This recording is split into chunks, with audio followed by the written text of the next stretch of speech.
Good afternoon, everybody, and welcome to Latimer Park for this Evo Stick League Central Premier game. Kettering Town, the Poppies, against Needham Market, the Market Men. And luckily, you'll be able to see this or hear this game live here on Poppies TV audio. Yes, a fantastic job that Graham and the volunteers, ground staff, people came from all over. Build it, they will come, and they did. They brought their heaters, and the game is on. A marvellous effort, no kidding. It was touch and go at 8 o'clock this morning, but they've done a fantastic job, and we've even beaten some all-weather pitches that have had games cancelled, i.e. Slough, the all-weather but not snow pitch in Slough there. But what a fantastic afternoon hopefully we're going to have on. We've got a few guests today. Richard Atkinson's with me to start off proceedings. We've got Kettering Town Football Club vet manager Steve Perkins, and a very popular defender will be coming in to have a little chat with us in a little while, and also Uncle Alan Doyle will be here to talk us through that fantastic free kick at Stourbridge last week. You were there last week at Stourbridge. The last few minutes of that game were fantastic, weren't they? It was. It looked like it was slipping away yet again, as it has with that goal 75 minutes gone, but yeah, the Poppies have made a stern out there, just saying calm down, Dan. As exciting as that, probably since Mark Cooper scored on his first touch of the game 33 seconds after coming on against Gainsborough, I think it was, at Rockingham Road. The emotion there was almost on the same parallel as Tom Knowles there, who has etched himself into Kettering folklore. He has, yeah. There must have been at least 500 Kettering fans there, I think, in that crowd of 1,700 and if not more. At least, yeah. I mean, it's hard to tell because obviously red and white everywhere, red and black. It was difficult to know, but there must have been at least 500 and some there because the place went absolutely balmy. I mean, the roof nearly came off when Stourbridge scored. I've not heard noise that was impressive, like that wasn't it? At a game with Kettering involved for quite some time. But when Tom put that free kick in the top corner, it just went. It was even better when co-commentator Ed Palmer was saying, "Don't shoot, don't shoot." And, yeah, absolutely. Shot, and in it went like a rocket. I'm sure you've all seen that on social media. I'm sure it will be in our goal of the month for December and January, but I can't say too much about that, but I'm sure it will be there. Yeah, and it's just a shame, Stourbridge don't currently have the facilities we have here to cover the matches, so there isn't footage of that whole game. We were reliant on people on social media to get that goal on there. Unfortunately it did. We've yet to find Brett's goal, but I'm sure somebody will have it somewhere. It'll crop up eventually. Well, just before Richard goes on to hear for the reason why you're really here today, as well as doing the camera, of course, but I'll just read out the Kettering Town side for you if you've not already seen it on social media. In goal is Paul White. Number 5 is Gary Storer. 6, Michael Richards. 7, Lyndon Meikle. 8, Aaron O'Connor. Yes, that's a surprise. 9 is Dan Holman. 10, Ben Mills. 14, Marcus Kelly. 18, Nathaniel Rowe-Turner. 19, Craig Stanley. And 20, Adam Cunnington. Your subs today for the Poppies are 3, the goal free kick specialist Tom Knowles. 4, Brett Solkin, the Kettering Angel. 11, Rhys Honus, who was behind with the fans in the crowd at Stourbridge last week. 12, Dion Kelly-Evans, and 16, Luke Graham. We'll go through Needham Market's team nearer to kick-off. Referee is Ruben Ricardo. Sounds like a drink, doesn't it? But there we are. Well, Richard, why are you really with us today as well as being part of the media team? What is your function? Obviously, I've always got something to plug, but yeah, obviously people know the Poppies Trust are running the Tin Hat Fund at the minute. We're trying to raise the £25,000 that we need to get a new covered terrace down at the Morrison's end, similar to the one at the Tin Hat end. I mean, anybody who was at Stourbridge and was on that terrace, having a terrace behind the goal covered just helps the atmosphere, all of those things. Not bad ground, is it, with the 3-sided? Once we get it finished, it'll be quite good, wouldn't it? Yeah, absolutely. But yeah, anything that can help. And obviously, if we do raise the money and build it, it can then be transported to the new site in Kettering when that happens, whenever that is. So it's part of the, Kettering Town Stadium for as long as we need it. How can people get involved, Richard? Well, there are several ways. We're running the FA Cup selfie competition, which again, at the minute we've only got 2 of us doing it. There's myself and Chris Ellis. But if anyone wants to sponsor us to do it, we're trying to get selfies at as many of the grounds of the teams we've Someone's not taking part in this. What do they have to do? All they have to do is to go out and get some selfies. There's 184 teams we've played altogether. We're not expecting anybody to get selfies at all of those. But set your own target. If you think you can get selfies at 5 of them, go and get selfies at 5 of them. Get some people to sponsor you to do it. The point is the money. It's not necessarily the competition. If anybody wants to do it, we've got 2 prizes. We've got 2 signed shirts by the whole team. So it's one for the person who gets the most selfies. I didn't hear it took you a long time to write all those names on the shirt. Yeah, absolutely. And one for the person who raises the most money. Obviously, I'm doing it. I'm not going to be eligible to win those prizes because I'm organising it. So Chris Ellis is currently getting 2 signed shirts. So if you want to put a bid in with Chris for one of those, that'd be marvellous. But yeah, if we can get a few more people involved who are just, because with a sponsored thing, you can obviously ask your friends, family, colleagues, maybe people that aren't necessarily football people, but if they're your friends and family, and you can say, just give us a couple of quid, I'm going to take these selfies, I want to help raise some money for this. Brilliant. Get yourself involved. And like I say, you only have to do as many as you think you can do. You don't have to do all 184. I'm hoping I can get over 100 myself, but and I think Chris is trying to get over 60. So that's one way. Obviously, we've got the buckets here every game, so you know, stick some spare change in the bucket every game. For everybody did that. You know. Yeah. Fold it up. Did we work it out that if 600 people gave £42 each, that would be yeah. It. We've now raised over £2 grand already, and that's just after Christmas when nobody's got much money. So we've got 23 grand left to get. If you think the average is about 600 at the minute, that's between 30 and 40 quid each. Yeah. If everybody just stuck that in, we just build the stand. There we go. Job done. Not an impossible target when you break it down like that, is it? So. But the biggest thing is our board of sponsors, which you can pretty much like the fence panels, you can get your name on, so you can add your name to a board of sponsors that will form part of the terrace from as little as £10. So you can have your name small for £10, your name in a medium size for 20, and your name big for 50 quid. And it'll go on as part of the terrace on those boards.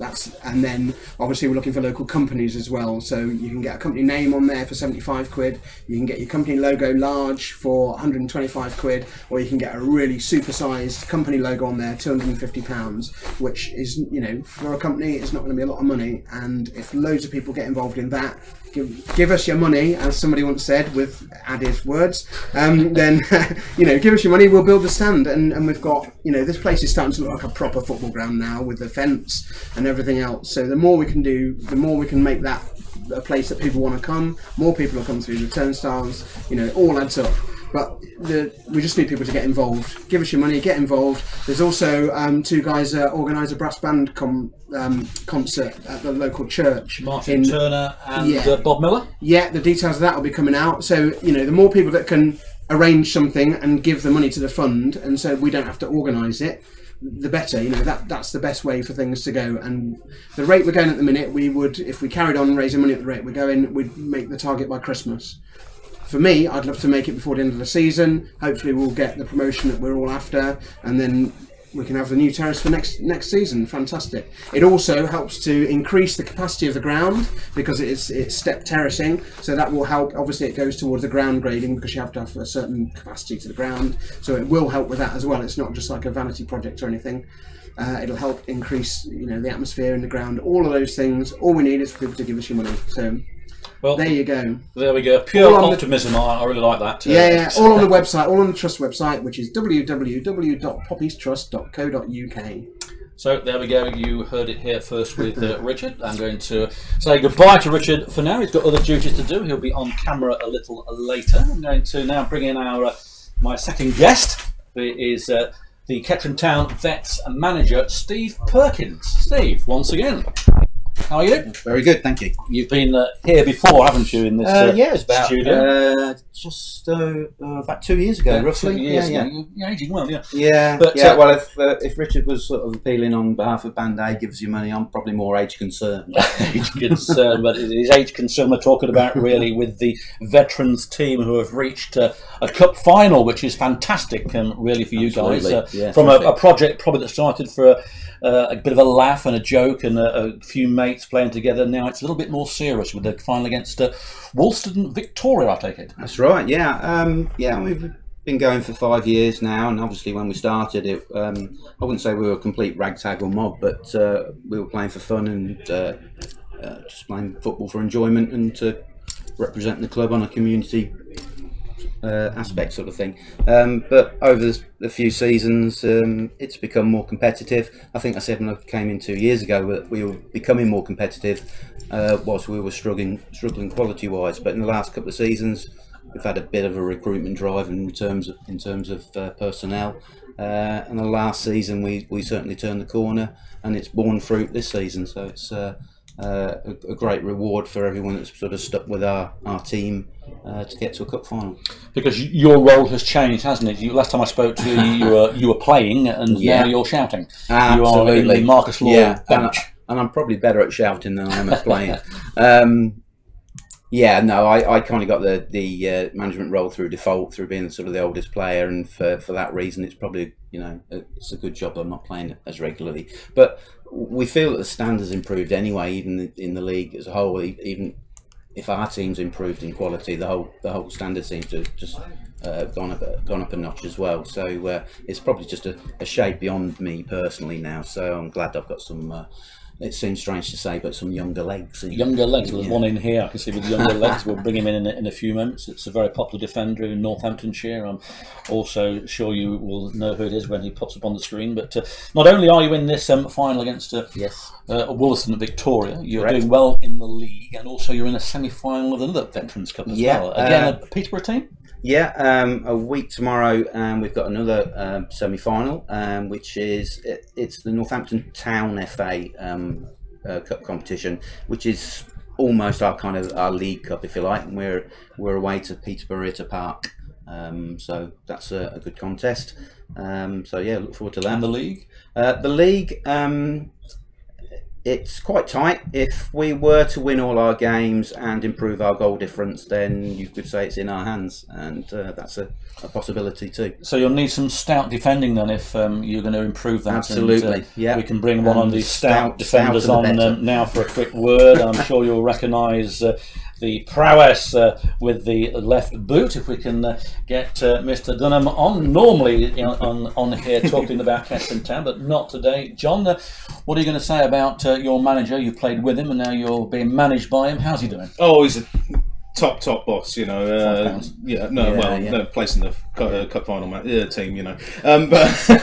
But no, we've just got a really good team at the minute. We've got a settled team, you know. Everyone's making themselves available every week. We've got some really good players who cover up those of us with limited ability but try their hardest, which you know, I'll probably fall into that bracket. But we've got a really good bunch of lads, and you know, all of a sudden, you know, we were enjoying it anyway, but all of a sudden it's, you know, it's starting to get a little bit serious. You know, once you get to semi-finals and finals and everything, you want to try and bring a trophy back if you can. So we had a really good win last week. I think that was against Bretton North End. 5-2? Yeah, 5-2. We beat them, and they're a team who have been in finals before themselves. So you could see why, because they were decent, but they'd beaten decent sides to get to the semi-final. So it was pretty much a feather in our cap, that one. Ian Symington, man of the match, was it?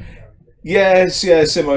Much as it pains us to say so, probably. To be honest, it would be a nightmare whoever we gave it to. So, but we'll give Simo the mention for it, because he was brilliant. But to be honest, it was probably quite hard to pick the man of the match. I think it felt like everyone, certainly from where I was, it felt like everyone played well. To be honest, proper team performance. Yeah. But one of the things that's also evolved over the years is the team banter. So that's the most important, isn't it? Absolutely.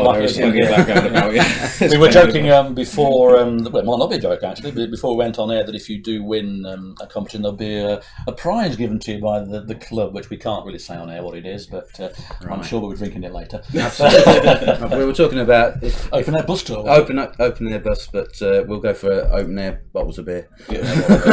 Well, there we have it. That's Steve and John Dunham from the Vets. Best of luck with the finals. We'll try and cover that if we can. If it's a nice sunny night, we'll try and get down there, take some photos, etc. And let's hope you get through in the next final in the league. And try our very best. We'll see you later. Okay, chaps. Thanks for popping in. Thanks, Steve, once again. Don't forget to rib you know who. Well, you ho then. We've got one more guest coming in a little while. It'll be Alan Doyle, but Needham Market come to us in 7th place in the league. They are managed by Richard Wilkins, and they scored a 1-0 victory over Biggleswade Town in the 93rd minute last week, scored by ex-Poppy Jamie Griffiths. The market men are just outside the playoff berths, but are a dangerous team, although we have already beaten them 3-0 at Bloomfields. Goals by Meikle, 2 and O'Connor. That was Aaron's first goal and first game back from his injury that he sustained in pre-season. The form on the last 6 games read like this. Needham Market 1, Biggleswade Town 0, Market 0, St Neots Town 1, Stratford Town 3, Needham Market 1, Tamworth 1, Needham 2, Lowestoft 0, Needham 2, and Needham 1, Kings Lynn Town 4. So it's won 3 and lost 3. Their leading goal scorer is Joseph Marsden. He's got 13. He is 4th in the league's goal scorers. He's in at number 11 today in their side. We'll go through their side just before we go upstairs to the gantry. But it's going to be a difficult job for Kettering today. But I'm sure that if they play anything like they did against Stourbridge, then I'm sure that it will be a game to watch. There are a few other games today. We do know that the Rushall and Diamonds game is postponed. Biggleswade and Leaston also postponed. But the big game beside our own, of course, is the game Lowestoft Town versus Stourbridge. And going back to Stourbridge, as most of us have been doing all week, I'd like to bring on Uncle Alan Doyle for a rare visit to Poppy's TV this afternoon. Alan, welcome once again. Yeah. We had a chat in midweek. We had a chat at the end of last week at Stourbridge. What a game that was, and what a goal from your boy Tom Knowles. Fantastic. Yeah, I think it's next month. I've been here for 7 years. I think me and Richie came the same week, and I've never been so excited as I was when he scored, and afterwards the support was. It's just like the old Southern League days when I used to play in that, and obviously when Kettering were playing in at that level at Rocky Road and that, and the atmosphere was just marvellous. Do you know what I mean? And it's lovely to see it, and I thought we played very well and we deserved it, and obviously that was the icing on the cake. Not I watched Tom 18 months ago and wanted to sign him then, but league clubs have levels, and Tom had reached the level above us, level 2, but I've been on every 2 months. Don't forget, if there's a chance, I want him. And he's been to Hemel and that, playing in the Conference South this season, and then all of a sudden they said, do you want him? And it was just a matter of somebody there that I knew could do something, because he's got tremendous pace and everything, and he's got an eye for a goal. That he's got like end product. But the funny thing was, I sat talking to him, as I do talk to people now and again, and they don't fall asleep. I was talking to him about, when you get a chance, it's end product. It's a cross, it's a shot, it's a goal, and things like that. And I said, you could be, you could go down in the history for Kettering. And Christ, when he done it, was just. It wasn't as if he was the only player going to take that free kick, was it? He sort of brushed the other players away and took command. I mean, basically, he showed great, bollocks, to be honest with you, to do it, to push them players out of the way and do it. You've got to be 19, you've got to be fantastic mind to do that, and it just worked, didn't it? And it was and to do two like that in a month in front of 4,000 people, with Reese, another one of my boys, scoring the winner, the other winner, was you just can't believe it, can you? You can't, and the fans couldn't either, nor could we when watching. Even I lost some composure with Palmer on the commentary last week. It was such a thrilling finish. I'm sure you've seen that goal on social media. We'll try and get it on our goal of the season, or goal of the month, should I say, in a little while. But great game for Kettering. We came back there from defeat, and we were losing 1-0 with 50 minutes to go. It showed the passion. It showed that we don't give up. How do you think that Kettering are now going to react after that today? Because it's after the Lord Mayor show type thing, isn't it? Are they going to sort of kick on, do you think? And well, I think if you look at our bench today and you're playing, you've got to be playing well, because you're going to get. You can look at the quality on our bench. Nearly everybody. Which makes it harder for Marcus when you're a manager. Sometimes you want somebody, because our bench is so strong today. I just think we haven't really got to worry about this result, that result. We got it's just in our hands now. We just got to go out and do the business every game. Don't forget, I was at Banbury, I was at the Biggleswade game, and I see how bad we can be. Do you know what I mean? But if you go out there, footballers are like anything. You have good days and you people geeing each other up. You want the bench geeing them up, and you want people to go up do a job. That happens in football. You can't. There's nothing you can describe to say.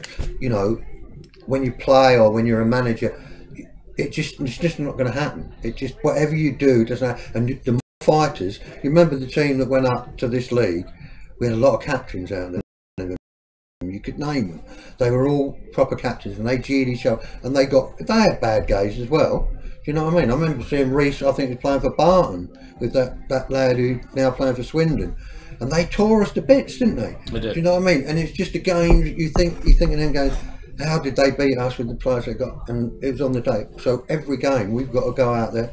I mean, like you said, Jamie's there. He scored the winner for him in the week, playing for him. So they're a big side as well. Yeah, we did play. I don't know if you went to the game at Bloomfield. We won that one. I didn't go to that game, but it was a cracking goal, well, 2 goals from Lyndon Meikle strikes again, and Aaron back on there. It's good to see that Kelly Evans is on the subs bench, and Aaron's back from his dead leg. Just Declan Towers missing from last week. He did take an injury again on his knee, didn't he? Well, the beauty of not having midweek games is that if he misses one game, he's got 2 weeks rest.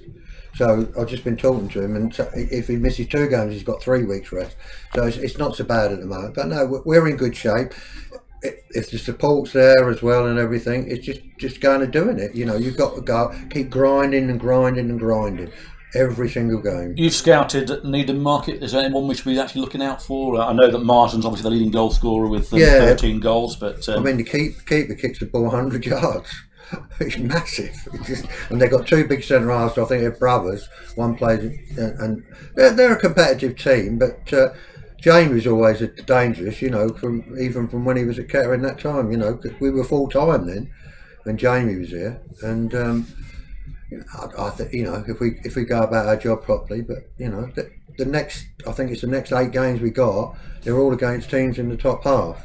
They're obviously below us because we're top, but they're nearly all against. The next game is against Redditch away, isn't it? And if we go back to that 4-4 that'd be the only here, one. That'd be the only one. To go back to that 4-4 draw, that was one where it almost felt like a defeat, really, wasn't it? After scoring that goal in injury time, to be denied in injury time. St Ives and Rush All Olympic, and then we've got United. Yeah, but that's the game next week. I'll be watching St Ives. Oh right, okay, yep. So I'll be watching both of them.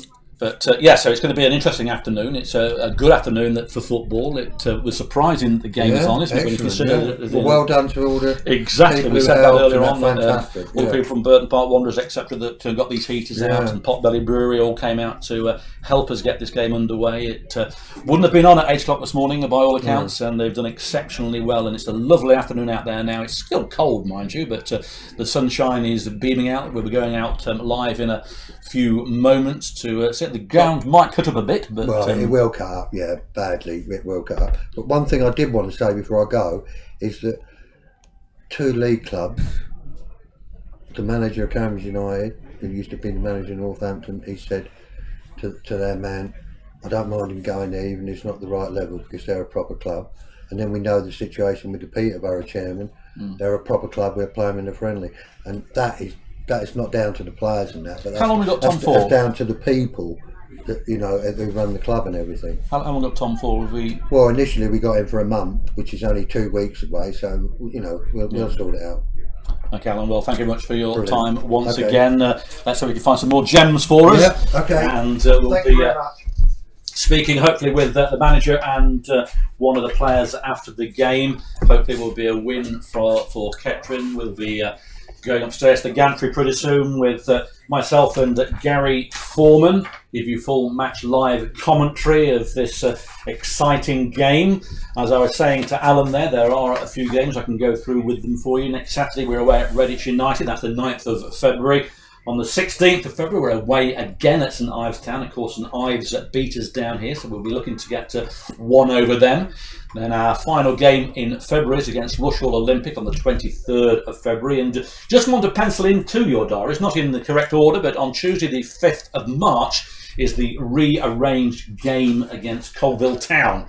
That was postponed through weather a week or so ago. So there we go. I'll just go through the 2 teams for you now. So if you just joined us, it's Paul White in goal for Kettering. 5 is Gary Storer. 6 Michael Richards. 7 Lyndon Meikle. 8 Aaron O'Connor. 9 Dan Holman.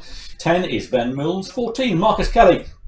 18 Nathaniel Rowe-Turner, 19 Craig Stanley, 20 Adam Cunnington, your Kettering Town subs, 3 Tom Knowles, 4 Brett Salkin, 11 Rhys Honus, 12 John Kelly Evans, and 16 Luke Graham. The Market men, Needham Market Line up like this: in goal is Jake Jessup, number 2 is Jake Dye, 3 is Callum Sturgis, 4 is Samuel Squire, 5 James Baker, 6 is Daniel Morphew, 7 Luke Ingram, 8 Gareth Heath, 9 Jamie Griffiths, 10 Rhys Dobson, 11 Joseph Marston.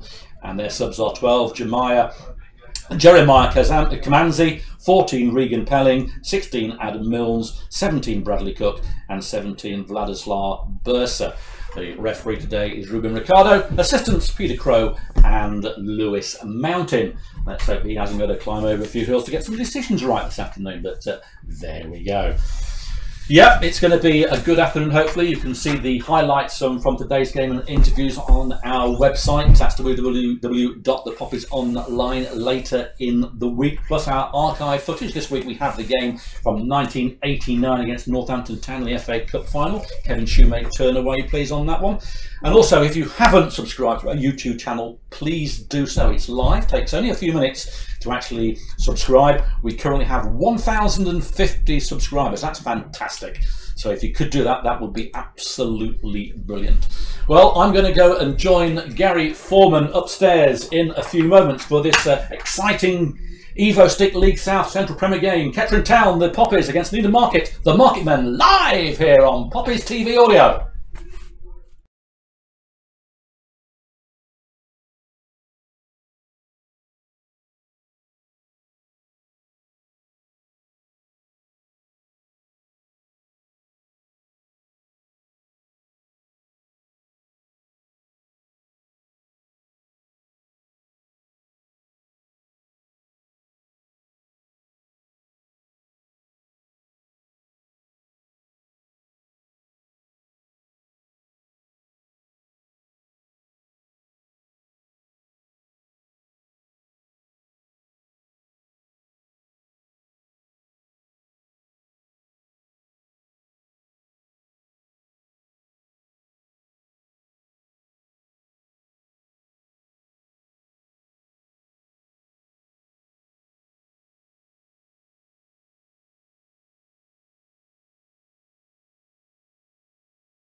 Gantry this afternoon at a windy and a cold Latimer Park, but the sun is shining. It might affect the pictures on the camera, particularly the first half.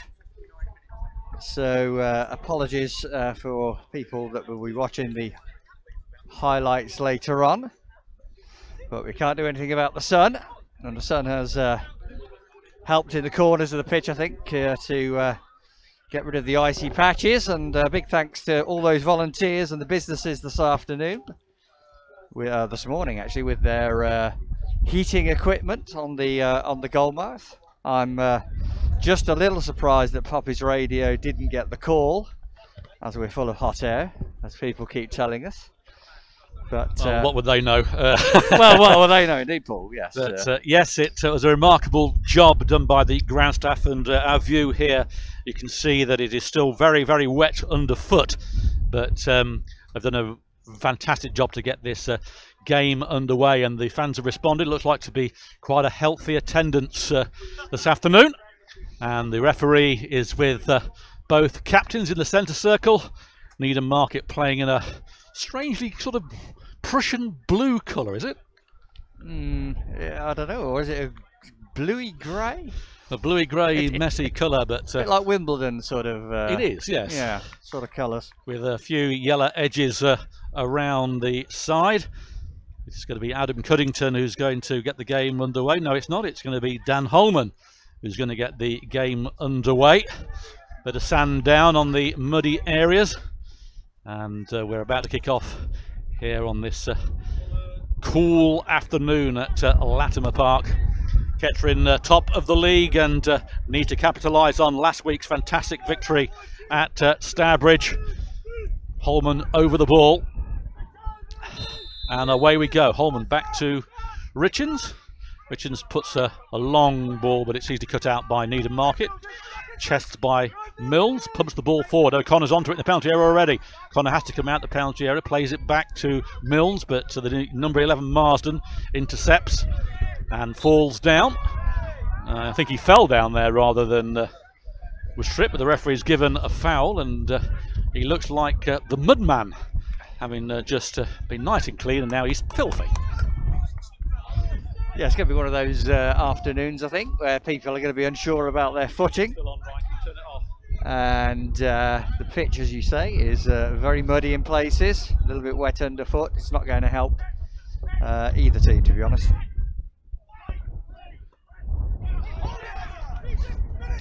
There's Kettering in play at the moment. Ben Milnes with the ball forward, and you just see the strength of the wind there, holding up the ball. So Kettering was certainly kicking into the wind first half. The ball is forward to Aaron O'Connor, who gets the ball under control to Dan Holman on the edge of the box, clips it forward to Meikle inside the penalty box, has to turn away, trying to find O'Connor, but the ball comes to Milnes at the edge of the area, and the first shot for Kettering is just wide. Good move from Kettering there. Mills just spraying it a little wider, but good start from Kettering. Pitch cutting up as we thought it would do, and towards the tin hat end.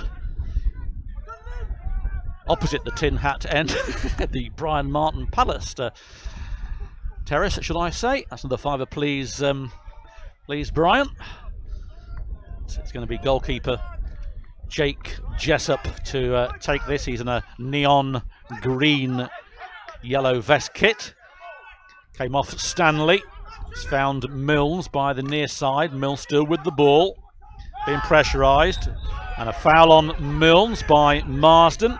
There's a free kick to Kettering just inside their own half on our left-hand side. Craig Stanley is over the ball.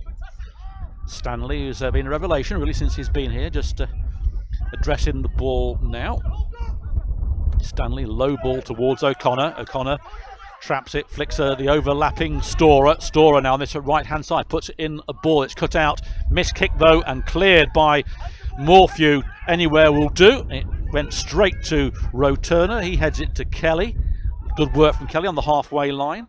Feeds it out wide to Holman, who's gripping the byline. He's found Milnes. Milnes turns. Holman's carried on. Good work there from Holman. Won't keep this in.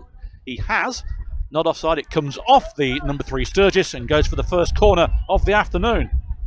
Yeah, the wind did Kettering favours there, holding the ball up for Dan Holman to get his foot on the ball right by the byline, and as you say, win the first corner for Kettering Town that Ben Milnes is going to take.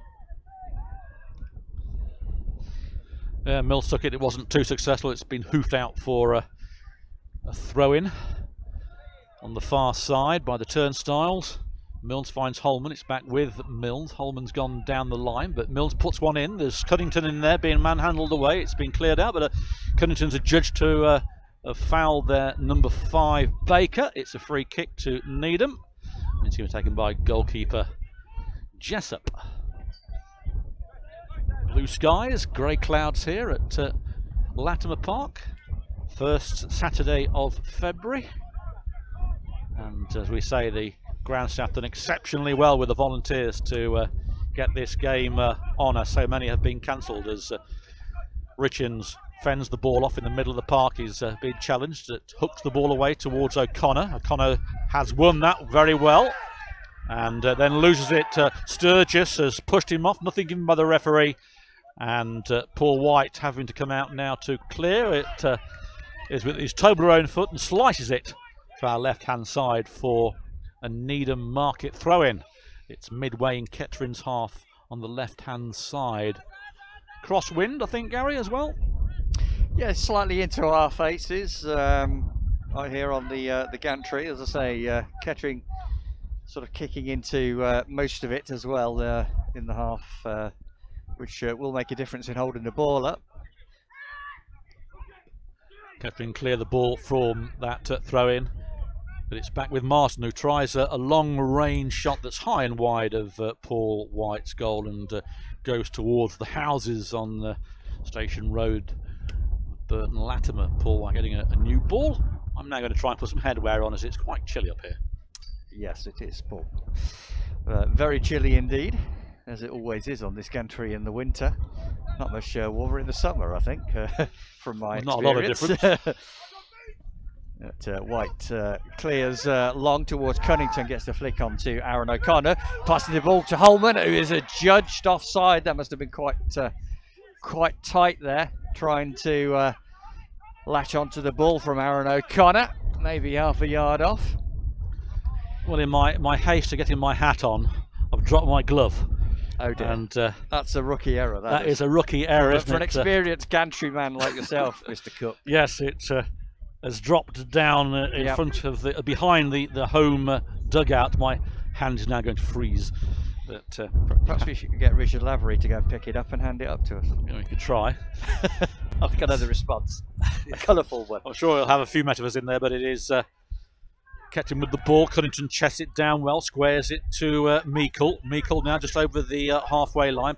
Puts in Storer. Storer now running on this right-hand side. Still going Storer towards the corner flag. Comes inside. He's got Meikle with him, but still Storer with the ball. He's playing well. Squares it towards Holman. Holman flicks it through back to O'Connor. O'Connor slips, and the number 3 Sturgis puts the ball out for a throw-in. Good movement again there from the Poppies. And it's going to be a throw-in to Kettering, taken by Storer. 20 yards from the corner flag on our right-hand side, going towards the Pallet's end. It's Stanley with it from the throw-in, back to Storer. Storer now might get a cross in, does. It cannons off Marsden, and another throw-in to Kettering. Early pressure here from Kettering as the fans begin to get behind them. Throw-in taken to Meikle. Meikle back to Storer, can't control it, and it goes out harmlessly for a Needham Market throw-in. Yeah, bright start from the Poppies, trying to keep the ball down on the difficult surface, which is good to see. And I think if they continue to do that and probe, then they'll be creating chances sooner than later against the Needham Market, who have only been able to manage to name 4 subs today. Well, Kelly wins that. He puts the ball, sprays it out wide to Holman on the far side. Meikle is running ahead of him, and so is the advancing Kelly. But Holman comes inside and tries a shot, but more akin to Franklin's Garden, and mistimes that. Goes way, way away from Jessup, and unfortunately goes for a goal kick. No threat on Jessup. O'Connor didn't think O'Connor would be playing today with his dead leg sustained at Stourbridge last week, but obviously recovered enough to get into this game. So 3 up front with Cunnington and Holman, and Roturner back in his position, his favoured position, in the absence of Declan Towers. Yeah, it surprised me to see Aaron's name on the team sheet this afternoon when it came out at about 2:30. But nice to see him back nonetheless. So Craig Stanley can't get the ball. It's found the number 9 Griffiths, the ex-captain player, plays it out wide to Marsden. Marsden's got Storer in front of him. Griffiths is behind him. Still Marsden inside the penalty area. Takes a shot, comes in, comes off Stanley. Back with Marsden though. Richards has to be alert. He can't get there. The ball now with Griffiths, left-hand side, puts it in. Storer gets the ball away, and it finds Sturgis, who can't control it. Hooked back by the Daniel Morphew, and it goes into Paul White's receiving hands with gleeful delight from the Irishman, playing in all green this afternoon, and a bright afternoon it is too. 0-0 here at Latimer Park. Kettering Town against Needham Market. Listen to Poppies TV audio live with the ball's pumped forward towards Holman, but Holman can't get there. He's challenging the ball. O'Connor can't get there either. Milnes finds O'Connor. O'Connor plays it wide to Milnes. Milnes might try and get one in. He does. It comes off Marsden though, who blocks it. Milnes retrieves the ball, puts it back towards Roturner in Kettering's half. Roturner turns, looks up, decides to play it forward, comes off a foot, somehow gets back to Storer. Rather luckily, he puts it back to Stanley. This is towards Cunnington, but easily cut out by Baker. But it's back with Kettering, with Roturner. A lot of possession here from Kettering at the moment. Trying to find Holman, but won easily there by Needham Market. And Joseph Marston just pumps the ball forward. No chance of any Needham Market player finding it, and it's with Paul White at his feet. Paul White's given the ball to Kelly. Kelly pumps it forward towards Cunnington. Cunnington beaten to it, but it finds Milnes. Milnes heads the ball to Holman on the byline. Holman's still with it, comes inside. A bit of trickery there from Holman, feeds the ball through to O'Connor. O'Connor loses it though, and Dobson lost it to Richards, who piled a shot in to Jessup, and between Jessup and the number 2 they have a bit of a mess there, and it's now Kettering again with Milnes, but he loses the ball. Good shot though from Richards, parried by Jessup, and certainly a goal scoring opportunity there for Kettering. Yeah, Jake Jessup with the save. I think what made it difficult for him was the sun is in his eyes this first half, and Ben Milnes actually is now in the penalty box with the ball. He puts the ball in, but good defending again from Morphew. The ball comes out to Marsden on the near side, but yep, Jake Jessup has got a cap on, so it just goes to show you the sun in your eyes is going to be a factor for him. Well, Jurgen Klopp blamed the snow for the 1-1 draw with Leicester in midweek. We're not going to blame the sun, surely, if this remains a draw, as it will get darker later on in the game. But it is Needham Market now, the chance to shine on the far side. It is Ingram puts the ball in, though, straight to Paul White. No danger there as Griffiths couldn't get there. He bowls the ball out to Storer, who goes over the part of the ground that looks like the Somme. But it is still Storer with the ball, plays it back to Stanley. Stanley just on the halfway line, takes his time, looks up, feeds it through for O'Connor to chase, but it's going to be cut out by Morphew. It is, but Milnes wins it back to Storer. Storer back to Milnes. Milnes squares it to Meikle. Meikle throws the ball through to O'Connor, who this time is on site in the penalty area. It comes up for Holman. Holman thought about a shot, can't. He turns, puts a lobbing shot in, and it's just lobbed over the bar. See what he was doing, trying to lob the goalkeeper. Keeper was unsighted, but it just went over the bar, but another good chance.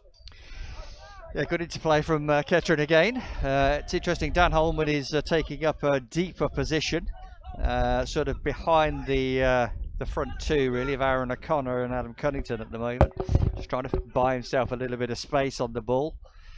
And nearly worked then with his lofted shot, but yeah, landed on top of the net, and Jake Jessup was very comfortable with it, but Kettering will be looking to test Jessup again fairly shortly, and they're back in possession already with Storer in the centre, driving forward again, trying to find O'Connor. Half clear from Meikle, who plays the ball forward, but intercepted by Sturgis of the left back position, and it's all the way back to Roe Turner, across to Marcus Kelly. He's playing left back this afternoon for the Poppies, and he finds Dan Holman on the far touchline. Little nibble at his ankles, and the referee has given us a free kick in front of the Burton Park Wanderers stand, for those of you that know your Latimer Park. And Kettering will have a chance to put the ball into the box, but before that the referee just wants to have a word with I think it's Luke Ingram over. It is indeed Luke Ingram, number 7 for Needham Market. He was the man who had a nibble at the ankles of Dan Holman. Let's hope Holman can replay that nibble with a goal in retaliation. But it is a free kick to the Poppies. It's Marcus Kelly over the ball. Referee's whistle has gone. Kelly signals his direction. In it comes towards Cunnington. Cunnington doesn't won it. It comes off Richards, but the offside flag goes up. And we can't tell from here if it was, but the linesman says so. And all that amounts to nothing, yeah. Just a bit of a noise from Richard Lavery down here, asking the referee, asking the linesman about his eyesight, I think. Well, he probably is, but if we give the linesman the benefit of the doubt, you shouldn't. There's a free kick to Kettering. You shouldn't be caught offside in an attacking position from a dead ball situation. But there we go. Jake Jessup taking his time in his maroon cap, which is sort of clashing with his bright lime green outfit. Like a tulip, doesn't he, overall? But, headed on to Stanley. Stanley takes his time. He squares the ball, pumps the ball up forward towards Cunnington, the target man. Good little flick Cunnington there to Ben Milnes. Milnes has got O'Connor in front. He's got Holman on the far side. He can't see him. Squares it to O'Connor. O'Connor takes a touch, turns, puts it on wide to Kelly. A good ball there from O'Connor. He puts it wide to Holman. Holman. Kelly runs forward towards Kelly. Can he keep this in? Kelly might not keep it in. He can't. Just a yard too heavy. Good move from Kettering. And ball goes out of play for a goal kick. Yeah, more good probing from Kettering on that far side there. I say they're trying to keep the ball down, which they think they need to do. They haven't. I know they got Adam Cunnington up front, who's a tall man, but Kettering have always played their best football this season when they can keep the ball on the deck, and that's exactly what they're trying to do this afternoon.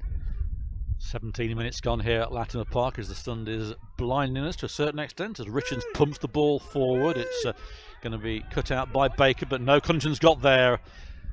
Feeds it to Meikle. Meikle on the edge of the penalty area, coming inside now. Meikle being chopped, it comes in. Handball there right in front of the referee. It's a penalty. Yep. Yeah, it looked a clear handball to me. The arms was outstretched. I know the Needham Market defenders are saying that the hands was down by the side, but I thought it was a little bit more out to the side rather than down by the side. Blatant, Gary, blatant.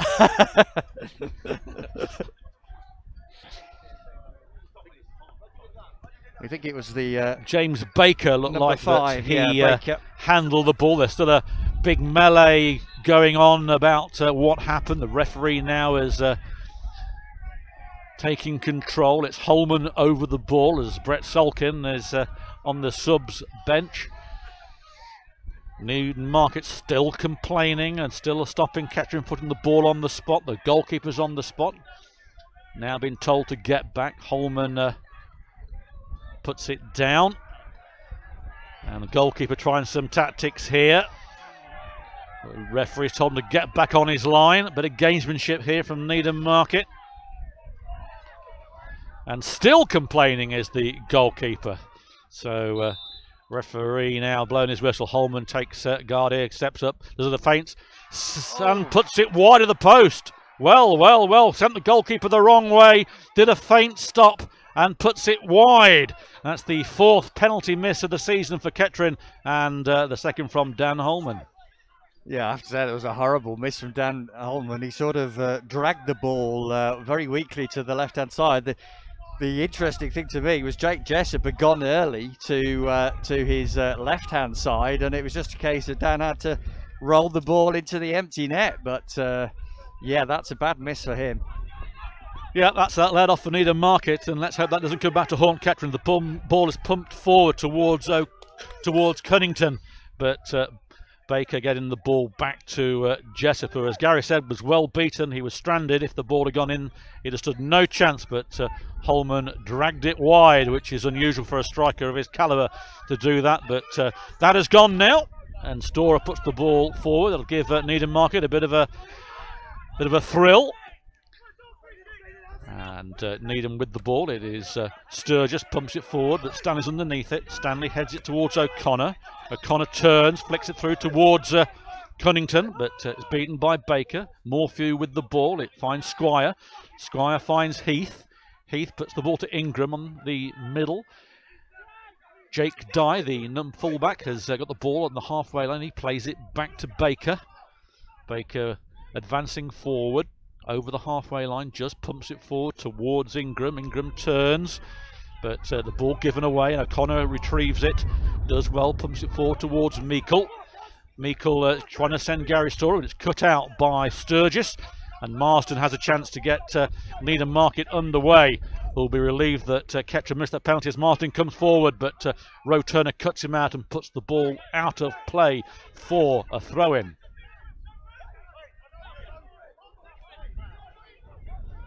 Well, Kettering had most of the play in this first half so far, and as we say, missed that penalty, which would have put them 1-0 up. Ball has been back to Paul White, but it's now with Stanley, who heads it down towards Meikle. Meikle to Storer. Storer just pumps the ball forward. It goes out for a throw-in, and a bit of composure Kettering need to get back to now. It's a throw-in on the halfway line. It's Callum Sturgis. Not a lot on for him at the moment. Sturgis towards Storer. Sturgis gets it back again. Richards to Rowe Turner though. Turner squares it to Kelly on the far side. Kelly just over the 18-yard box. Puts it out wide to Holman, who's playing as a winger at the moment. Puts the ball forward towards Kelly. Kelly advanced the halfway line. Has to turn back though. Still Kelly with the ball. He's got Ingram in front of him. Finds Meikle. It's back with Kelly though. Now it's with Holman. Kettering haven't progressed anywhere other than a good turn though by Holman. Now he's got Storer on the wide side. He flicks it through. The poor ball though from Storer, trying to find Ben Mills, cut out when Kettering had a certain chance, but the ball back with Storer, back with Stanley, and now it gives Ben Mills a chase, but the number 6 Morphew slams that out into pitch number 2. A new ball required, which has been done by Richard Larry very, very quickly. Throwing by Storer, not a lot on through at the moment, no movement from Kettering. Still Storer, he finds Richards, Richards gets it to Storer. Marsden though beats Storer to the ball and hooks that ball out, and that will be a throw into Kettering, just inside the, well actually on the halfway line. It's going to be Storer to take the throw from Stanley. Yep, so Storer pinches half a yard, gets it to Holman, Holman back to Storer, pumps it forward, goes to Cunnington, Cunnington to Milnes, Milnes goes down, and that is a foul on Milnes. It's in a good place for Kettering. If Tom Knowles was actually on the pitch, we'd be saying take a shot, but it is in one of those positions on the other side though this time. This is a position Paul White faced against Biggleswade a few games ago. This time it's Marcus Kelly over the ball. Kettering of course have missed a golden opportunity to go 1-0 ahead with that penalty from Holman going wide of the post. Let's hope that Kelly can give Kettering an advantage. Referee now is pacing out the wall. What's it going to be? Shot or a cross? I think it will be a shot. Okay. We're going to find out whether Mr. Cook knows his football. So in comes Kelly, and it is a curling shot. There's O'Connor, and that should have been a goal. That comes wide from O'Connor. Anything on target, and that was in. Well, what do you know, Cookie? It was definitely a cross. It was a cross shot. It was not a cross shot. It was a perfect cross right on top of Aaron O'Connor's head, about 7 yards, 8 yards out, and he'll be disappointed that he didn't get his header on target at least. Well, that is true, and another chance goes begging there for the Poppies, who've certainly had all the chances so far in this first half. Let's hope it doesn't come back to haunt them, as it did against St Ives down here a few weeks ago. But Richards got the ball back towards Holman. Holman flicks it on to O'Connor. O'Connor back to Holman. Holman plays the ball wide for Kelly, for Meikle to chase, but this should be caught by the goalkeeper, who goes down rather clumsily actually, Jessup, but retrieves the ball. Big lad, isn't he, Jessup? Yeah, he is. And he went down, like you say, in stages there. It was almost slow motion, wasn't Yeah. it? But the ball with the number 7 Ingram on the far side now. He's got Kelly in front of him. It's still Ingram with the ball, puts it in. Paul White comes out, misses it completely, and goes through his arms. And it is Storer mopping up, pips the ball forward towards Milnes. Milnes plays it towards O'Connor. Lovely work there from O'Connor, sidestep. He's got nobody with him now. He has now, as Milnes gets composure in the centre of the park. He's got Holman on one side and Kelly as well. He uses Kelly on the far side. Kelly now advancing, got a few yards to run at here. There's quite a few in the penalty area. It's with Holman now outside it. Holman, still with Holman, flicks it through towards O'Connor. O'Connor though has been knocked over, and it's been put out for a throw-in by the number 3 Sturgis, right by the corner flag.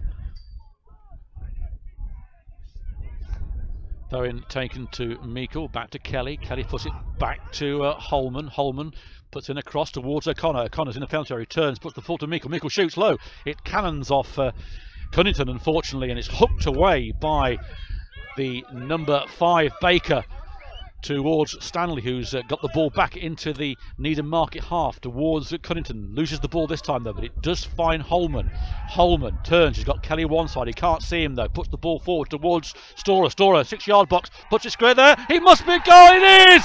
It's a goal, 1-0, Aaron O'Connor. Well, I thought you were going to miss that one.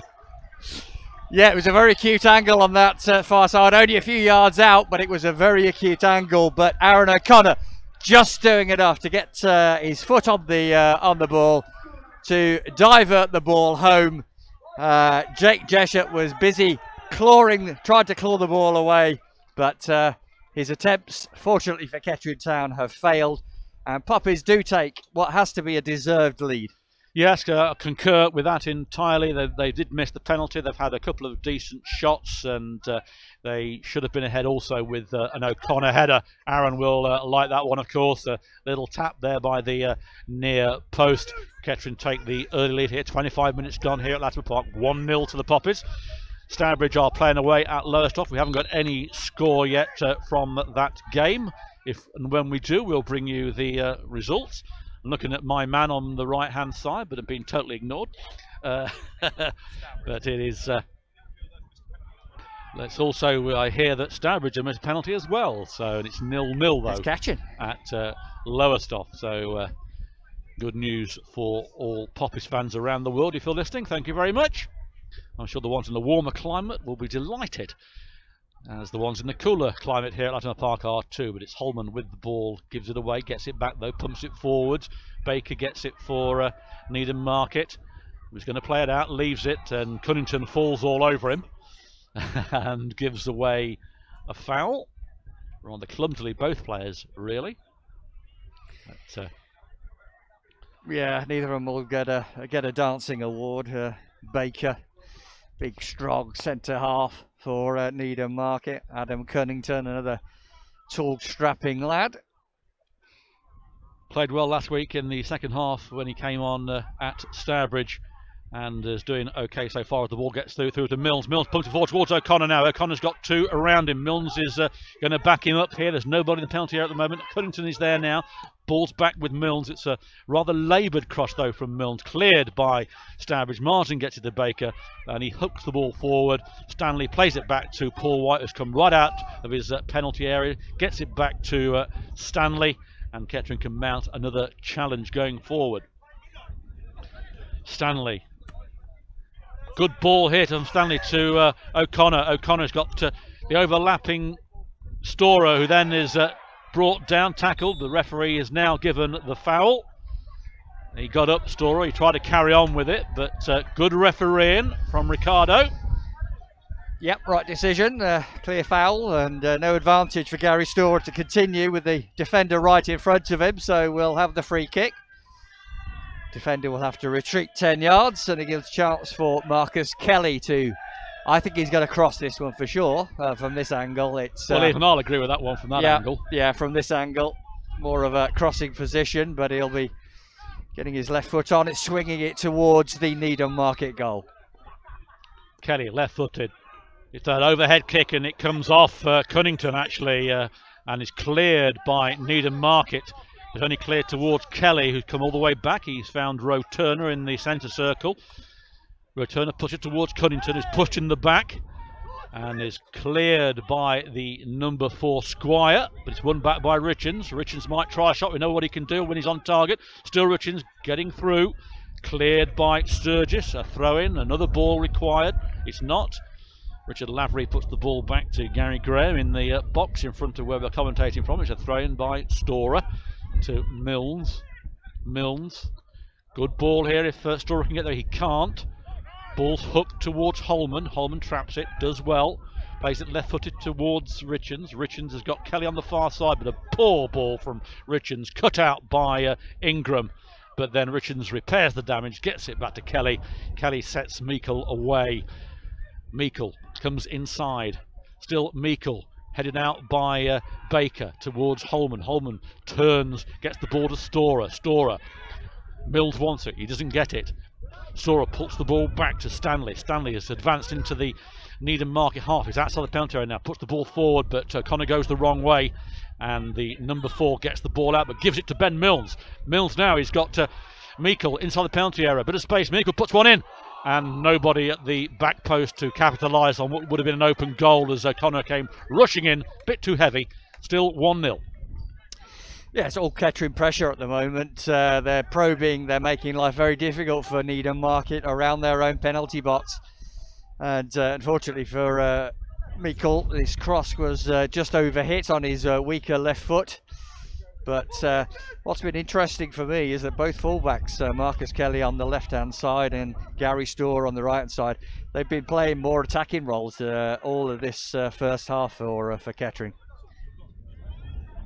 As I say, it's a one-way traffic so far, but Kettering will be looking for that second goal while they're on top.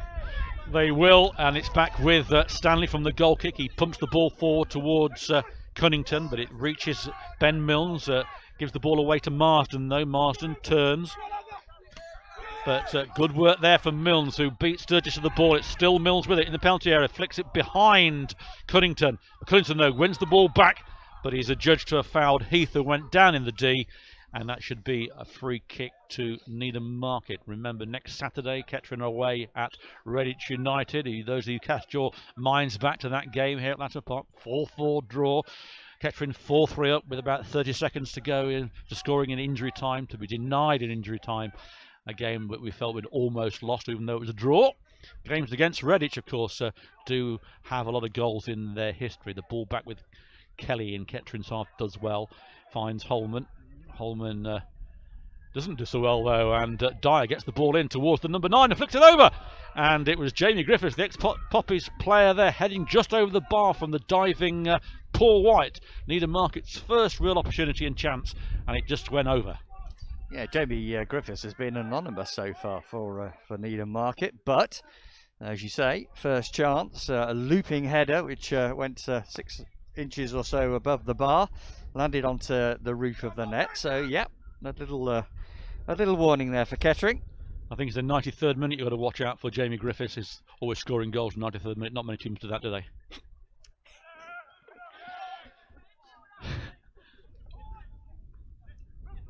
The ball back with Dobson though in Kettering's half. He's got Griffiths on the left-hand side, rather wide, puts the ball in, cleared though by Richards to Milnes. Milnes clears it.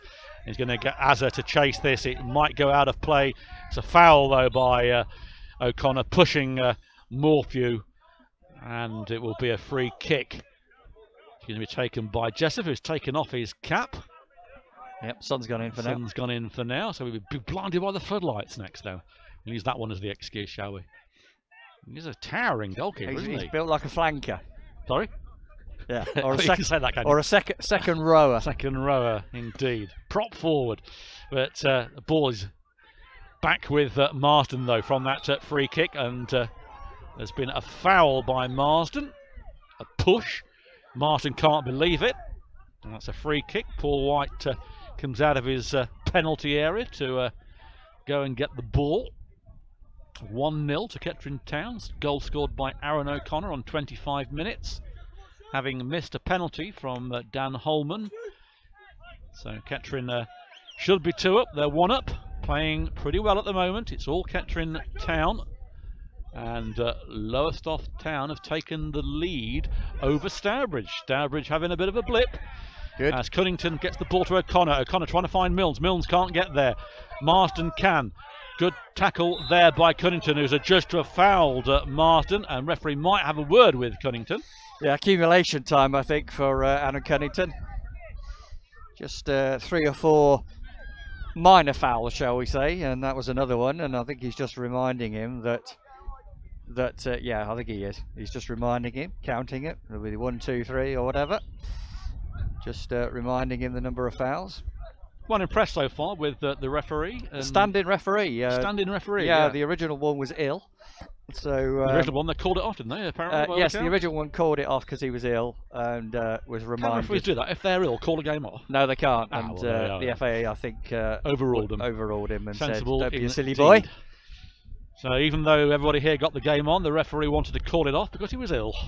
But the FA overruled that and sensibly got some replacements pretty quickly, and this replacement so far doing really well as Roe Turner clears the ball for Kettering towards Cunnington, heads it towards Milnes. Milnes traps it, feeds Storer. Storer has got into the Needham Market half, flicks it wide towards Ben Milnes. Ben Milnes now with a bit of space to try and get the ball in.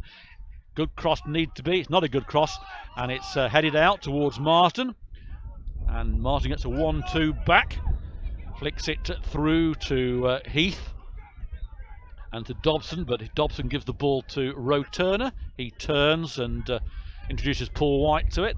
White trying to find Cunnington. Cunnington wins the header, gets it to Ben Mills on the centre circle. He finds O'Connor. It's now with Meikle. Again, we've got Storer overlapping. The bisected pass unfortunately didn't happen, and Meikle gets the ball back from a poor clearance, puts it in towards Cunnington. Cunnington's there. It comes off at Baker, and there's a push on Cunnington, and it was a bit slow motion. Cunnington goes down and stays down at the moment. Of course, he had that bad back, and this time it looks like he might have hurt his wrist. Yeah, landed on his wrist, I think, there, but I think the first contact was in the back of Baker. So, yeah. Not happy, Cunnington. He's holding his wrist. He's offside at the moment as Meikle is trying to play the ball forward, and Cunnington is actually looks like he's in a lot of pain. That Marsden robs Storer. Cunnington still isn't happy, but Needham Market get the ball away to Squire. Squire, he finds Heath. Heath in the centre of the park feeds out the... well, he's got the ball back, Heath, actually. Cunnington still not happy, but it's still Heath. Puts the ball back to Squire. Squire pumps it forward towards Dobson. Dobson's got Griffiths on this, or Marsden on the left-hand side with plenty of space. Griffiths now, he's got Storer in front of him. Griffiths comes inside the penalty area. Gets a low cross in, it does. It's cut out by Stanley towards Meikle. Meikle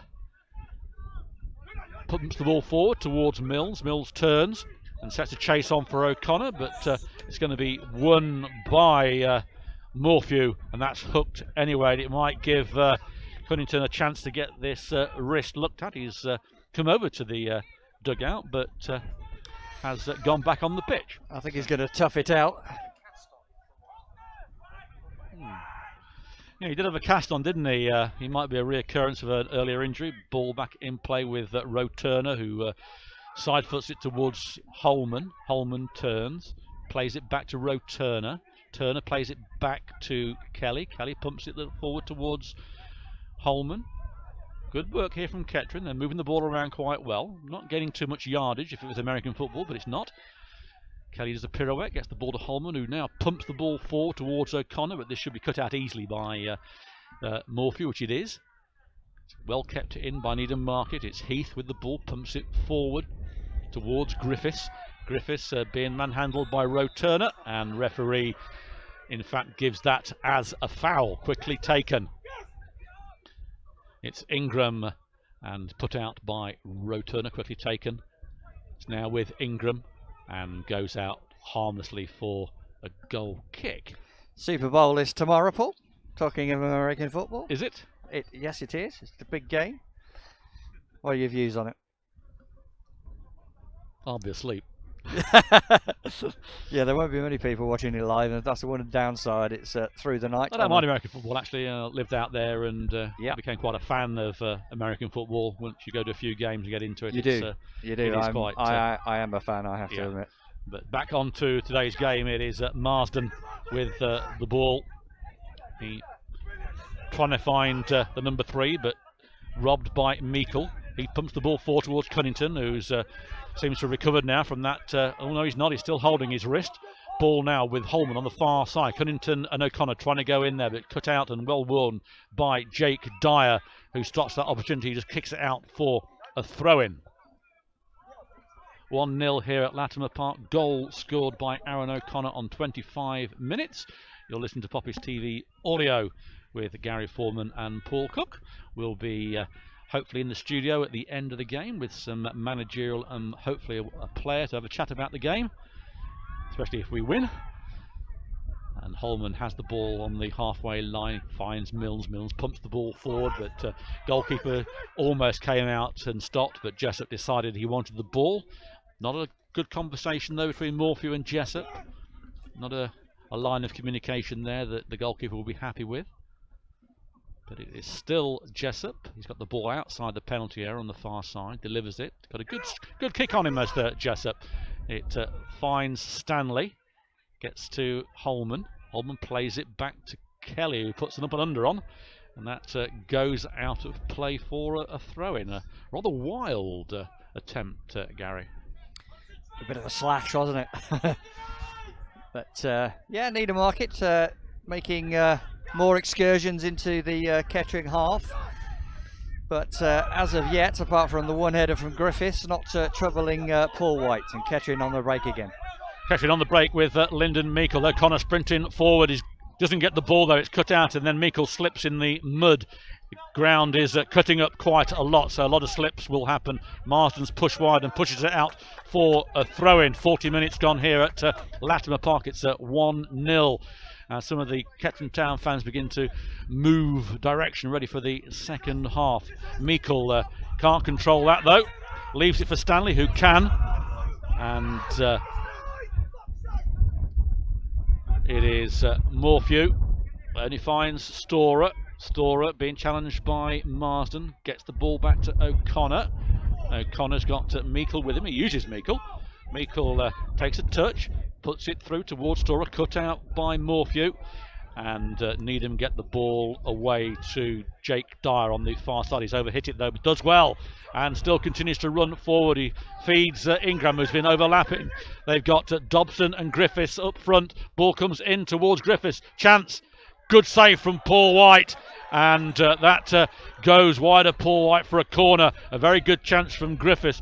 White furious with his defence, but just what you don't want to see just before half-time, and it's a corner to Needham Market. Yeah, Kettering were, it was 4 against 3 at the back there for Kettering. They're under pressure, and the ball across wasn't the best, and the only thing that enabled Griffiths to do was to get a shot on target, but he probably just wanted it out of his stride a little bit more. He could have got a bit more pace on it, and we're going to have a replacement ball. Yeah, the seam is coming off the ball here at Latimer Park, and being replaced by another ball. Yeah. Yet another ball. So the corner hasn't been taken yet, obviously. Referee gets the game underway. So corner just before half time to the Market men. Arm goes up. In it comes. Paul White can't get there. Headed out by Stanley towards Meikle. Meikle, though, can't control it. It's back with the number 4. Tries a shot here. Is Marsden. Puts a curler in. Paul White, another diving save. And he pushes that one out for a corner. Another good effort from Needham Market, who've certainly come into this in the last few moments of this first half, putting Paul White under pressure. A good diving save. He wasn't sure if it was going to go in. Had no chance not to look at it and put it out for a corner. Yeah, better safe than sorry, but it's another corner that's going to be swung in now from Needham Market. It's gone long, and Paul White's underneath it, catches the ball, falls to the ground, and hopefully that brings an end to the recent spell of pressure. Yep, that is what we don't want to see from the Kettering persuasion, and if you're from Needham Market, that's just what you want to see. And but it still remains 1-0 to the Poppies as we go into the final moments of this first half. It's Needham, though, and a foul by O'Connor on Samuel Squire, in fact Daniel Morphew, gives Jake Jessup a rare chance to come up and take a long free kick. Not too filthy in this neon yellow green kit, is he? No, he's not been diving around a lot, has he? Although he's had most of the pressure. Paul White certainly a couple of saves. He looks far dirtier.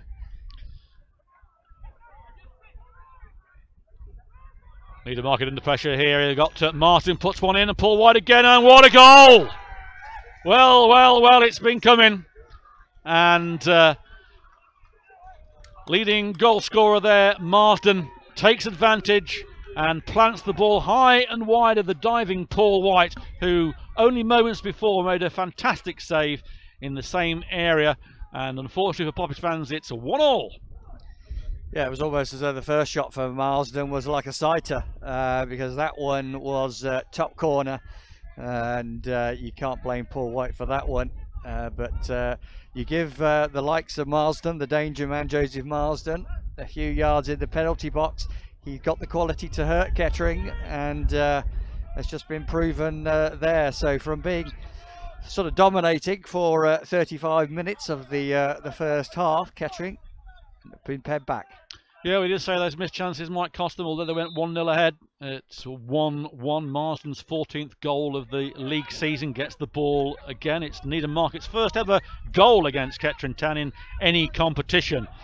So just before half-time, we'll change Marcus Law's team talk. And certainly in the last 5 minutes or so, Needham Market have looked a little bit different, and the referee has indicated there'll be 2 added minutes of added time. Needham Market tails are up at the moment. It is Sturgis putting a long ball for Griffiths to chase, but that should go out, and it is Paul White going out to get this. Disappointing, I must confess, with that goal going in. Didn't come out of nowhere, really. Well, they'd had a reasonable spell of pressure for 2 or 3 minutes, and the warning signs were there. And as I say, if you give Marsden any sort of time in the box as he had then, he's got the quality to hurt defences. And Paul White got clawed away the first shot, but no chance for the second. We did say that he's their danger man. He tries a rather adventurous lofted shot at Paul White, but it goes low and wide, and be a goal kick pitch cutting up rather badly. It's a good job there's no game on Tuesday for Kettering, because I doubt if that would be on. No, it's with the frost getting into it as well tonight, as temperatures drop even further, there certainly would be no chance of a game on Tuesday. So White gets the game underway. It's Meikle with it. Meikle has got O'Connor. It's cut out though by Baker.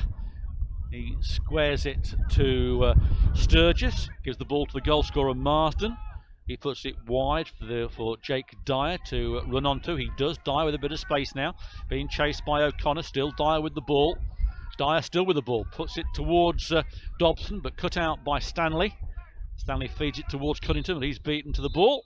And there goes the half-time whistle blown by Ruben Ricardo. So it is disappointing if you just sort of joined in. Kettering having it all their own way really for 40 minutes of this game. Should have been more than 1 goal up. Missed a penalty. Got a rather sloppy goal through Aaron O'Connor, but well deserved. Had some good shots saved. And then just before half-time, Joseph Marsden, after a spell of pressure from Needham Market, equalises with a curling shot, beating the diving Paul White. Yep, good summary of the half, I think, there, Paul. And as you say, it might well change the team talk that Marcus Law is going to give at half-time. He certainly will be upset with the defensive performance in the last 10 minutes. And I'm sure Marsden will be top of his list in terms of how we contain him in the second half. Well, we're going to take a 10-15 minute break. We'll be back with you for the second half, so you can get full live coverage of this second half performance, Kettering Town against Needham Market. It's 1-1 here at Latimer Park.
Welcome back to Latimer Park.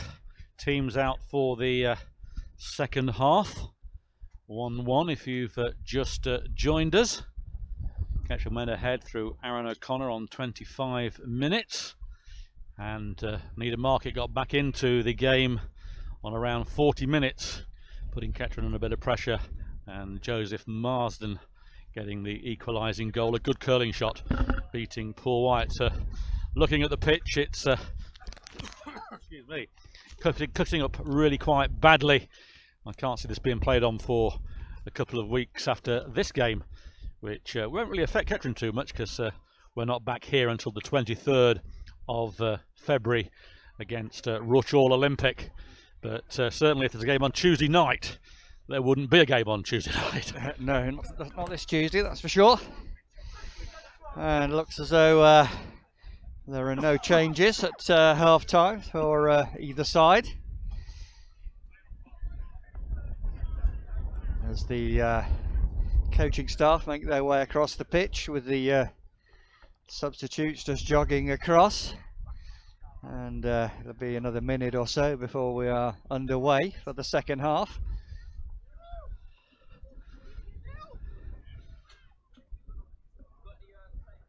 Yeah, waiting for the officials are out. Kettering staff just coming into the dugout. The Kettering fans behind the tin hat now. And we're back underway. It is Griffiths getting the ball towards Ingram, but Ingram does win the ball, flicks it forward. Turner heads it out. Meikle wins that to O'Connor, who heads it up, but Dyer only heads it towards Richards. He puts the ball forward towards Holman, but it's Jake Dyer, clears it. And pumps the ball forward towards Griffiths. Griffiths, the ex-Poppy, gets it to Ingram. Ingram puts the ball forward. Ben Mills headed out towards Richards, who first miskicked it, but then gets it towards Cunnington. Cunnington can't win that ball. Meikle can, gets it to Cunnington. It's getting a bit messy down there with the pitch, and I'm sure it's going to get far worse as the game progresses. With the ball now with Marcus Kelly. Kelly takes a touch to Meikle. Meikle to Ben Mills. Mills turns, puts a square ball in towards Holman, flicks it through, trying to find O'Connor, can't, cut out by Baker. He's found Ingram.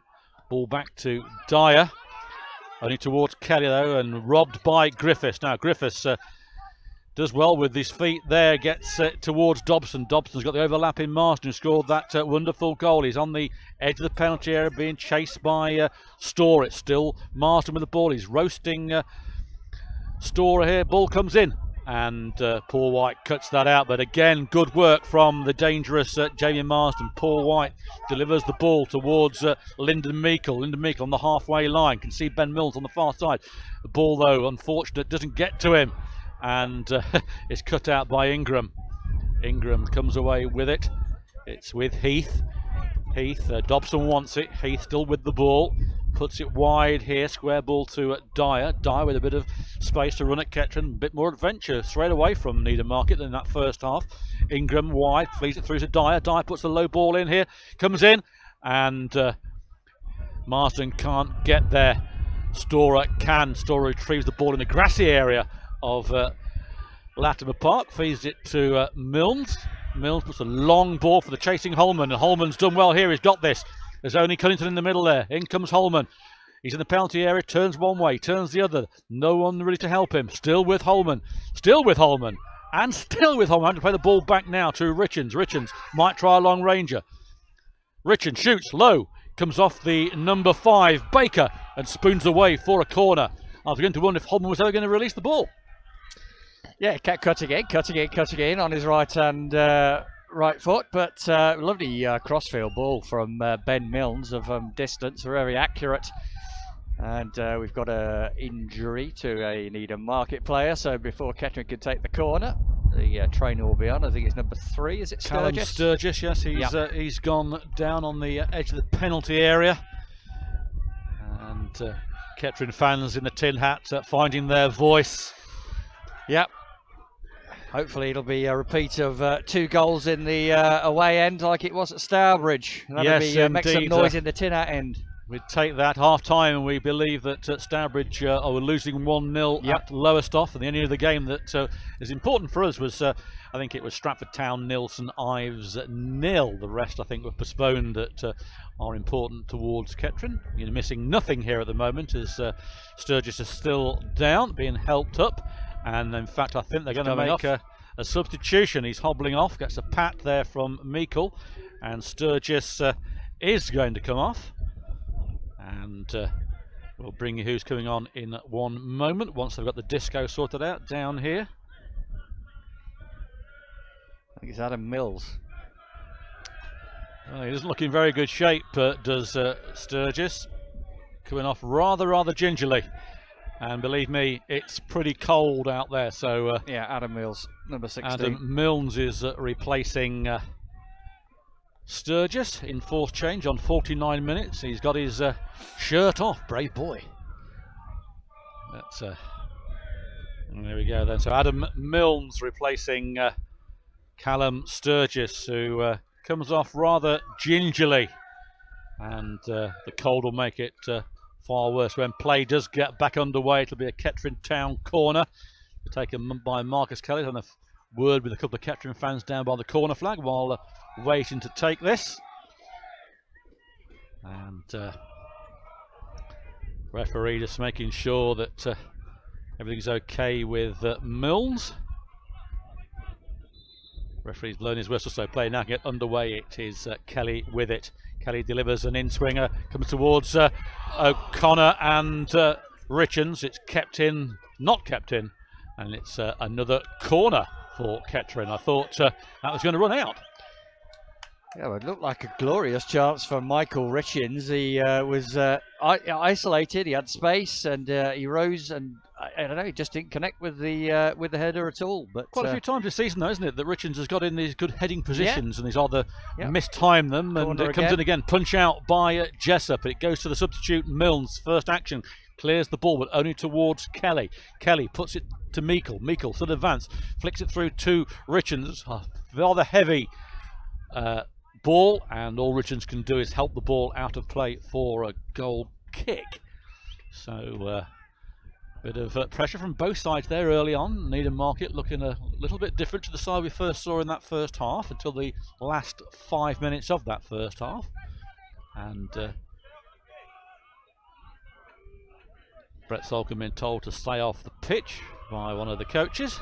Interesting switch here for Needham Market with the left back going off. Danger man Marsden has gone back to left back. I'm amazed. Mills has gone further forward, but that's a boost for Kettering if Marsden's going to play left back for the rest of this game. It certainly is, isn't it? Because he's been the danger man without a shadow of a doubt, and he's ripped. I'm gobsmacked. Yeah, it's going to be Storer against Milnes on the other side now, which must be nice for Storer. Has been given a torrid time by Marsden. Not blaming Gary Storer for the goal, but it came from that direction. Marsden played very well, but Holman intercepts, gives the ball to Milnes, who's then fouled. Referee allows play on. Good refereeing towards Storer, who can't control it. And Needham Market get the ball back with Squire. Squire finds Dobson, but Dobson gives the ball to Storer. Storer on the halfway line, puts a long ball, too heavy. O'Connor gives up without even trying because it can't reach him. It goes out harmlessly for goal kick. 1-1 here at Latimer Park. Into the second half, you'll listen to Poppy's TV audio with Gary Foreman and myself, Paul Cook. We will be at Redditch United next week with myself, and I think it will be Richard Atkinson on vocals next week as well. So we've still got, though, 40 minutes or so of this game to get through, and let's hope we can get through with a Poppies win. Jessup with the goal kick, low trajectory, finds Heath. Heath only flicks on towards Meikle, flicked on by Cunnington towards O'Connor, but headed back by Marsden to goalkeeper Jessup. And he rolls the ball in front of him as O'Connor chases him down. Jessup trying to find Dobson, intercepted by Storers to Meikle. Meikle only gets the ball towards Cunnington, but he can't do much with it. It's cut out though by Richens. Richens comes inside, flicks the ball through towards O'Connor. Cut out though by Morphew. Had he had missed that, O'Connor was through. Needed a bit more pace, Paul. It did need a bit more pace. Marsden now, who's playing at left back, surprisingly. It just pumps the ball forward, it goes out of play. Stanley going to take this throw in, throws it back to Paul White, who can pick this up, doesn't though. Low trajectory towards Meikle, good flick to Meikle, to O'Connor. Back to Storer, Storer pumps it forward, but a poor effort from Storer gives Needham Market a chance for the Adam Milnes to chase, cut out by Stanley. Handball there, looked like by Milnes. He's got the ball. Storer intercepts, gets back to Stanley. Stanley gets it to Meikle, to Richards. Richards, long ball, but too long, and giving Kettering's forwards no chance to run onto that ball. And it's gone back to the goalkeeper. Marcus Law comes out to bark out a few instructions. Kelly can't win that one, and the mud slows it down for Ingram. It would have gone out of play. Ingram on the right hand side here, being chased by two Kettering players. He's down by the corner flag, comes in and try to get a cross in, but it goes out, and goal kick. Yeah, good defending from Kettering, but going the other way so far this half, they've not got the rhythm back that they had for the most part in the first half. And I say Marcus Law is getting a little bit more animated below us, trying to instill some more oomph into his players and get them going in a more coordinated manner. Because so far the long balls have been too long and the short balls have been too short. They have, and it's Marsden gets the ball to Milnes, who's just come on for Sturgis. He's still with the ball, and intercepted by Ben Milnes, though. Now Milnes with a chance here for Kettering. He's got Meikle with him. Doesn't use Meikle at the moment. Does now, though. Meikle on his right foot, going wide into the penalty area. Still going wide. Meikle puts the cross in here. Oh, that should be a goal, and missed. Just missed twice as Cunnington couldn't get there. And the referee blows for a foul on Cunnington. I thought that was going to go in. Good play from Lyndon Meikle there on his weaker foot, and it was a sort of a cross-come shot that Aaron O'Connor missed on the front post. Adam Cunnington tried to get it on the back post. Unfortunately, he collected the defender rather than the ball, and it's a yellow card for Aaron Cunnington. And as we said in the first half, that's purely down to an accumulation of fouls more than anything else.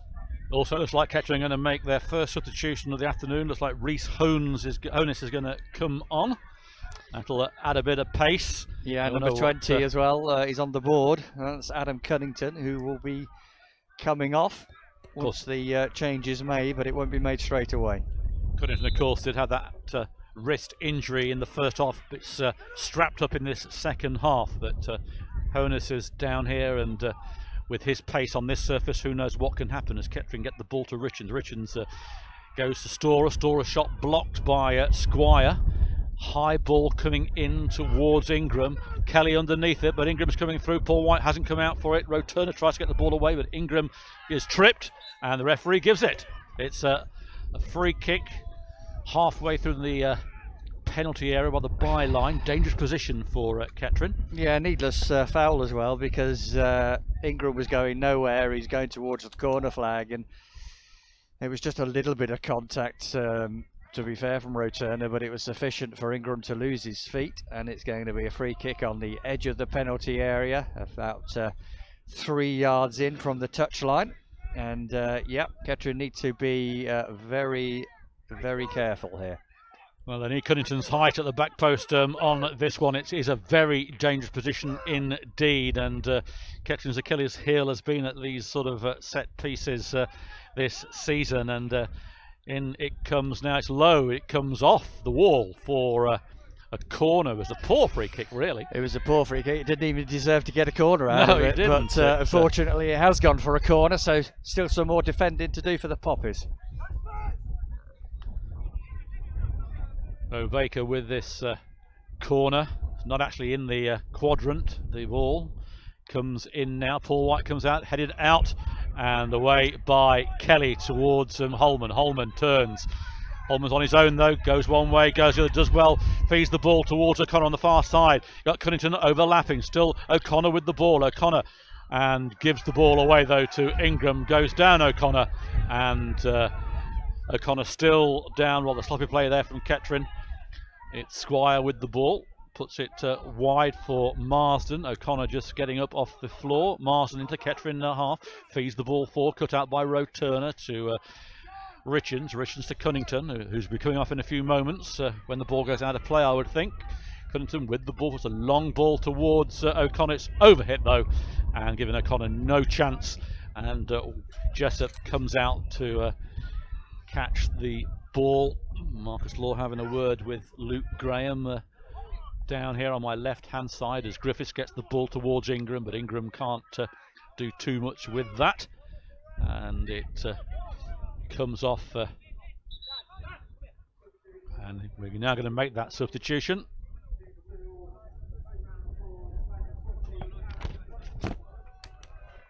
So Adam Cunnington does indeed come off to be replaced by Rhys Honus. It will be a throw-in to Needham Market when we get back underway. Rhys Honus back from suspension. Was in the crowd last week against Stourbridge. He was in the stand with me behind the goal for all the excitement in the second half. What was it like when we scored when he was there? It was bedlam. It really was. It was old school atmosphere, I think we could say safely enough. Marvellous. in that away end, I have to say. We lost composure on the mics as well. I bet you did. It was sort of Notts County-esque when Brett Solkin came and scored the first goal in front of us, and the last minute winner. Well, that I think they're looking for the roof still. They are. It's a throw in now though to Kettering down by the corner flag on our right hand side. It's Kelly with it. Kelly still hasn't got much on for him at the moment. He's pinching a few yards as players do. Trying to find Richards. Richards heads it on, but it only finds the number 2, cleared by Stanley, but it goes to Squire. He hooks it forward towards Mills. Mills got some space here, a shot, hits the post, comes in again. Brilliant save from Paul White, and that goes over for a corner. Well, that's an opportunity strike there from Adam Mills. It hit the post from that ricochet, it rebounded back to him. He took it first time, fired it at Paul White, got a hand to it and punched it over the bar for a corner. That was a very good attempt at goal from Adam Mills. It was a bouncing high ball, and he did well to get over the top of the ball, and as you say, hits the post and came back out to him. He had a second stab at it. Good save from Paul White. Oh, Paul White brought into action very early in this second half, as he was towards the end of the comes in, headed out by Storer, although White wanted the ball. It's headed back in by Mills. Stanley gets the ball to Storer. Storer takes his time. Dobson gets the ball, and it's a foul. Looking for Kettering, rather scrambling in that penalty area, weren't they? It wasn't convincing, but they've got the ball, and it will be a free kick.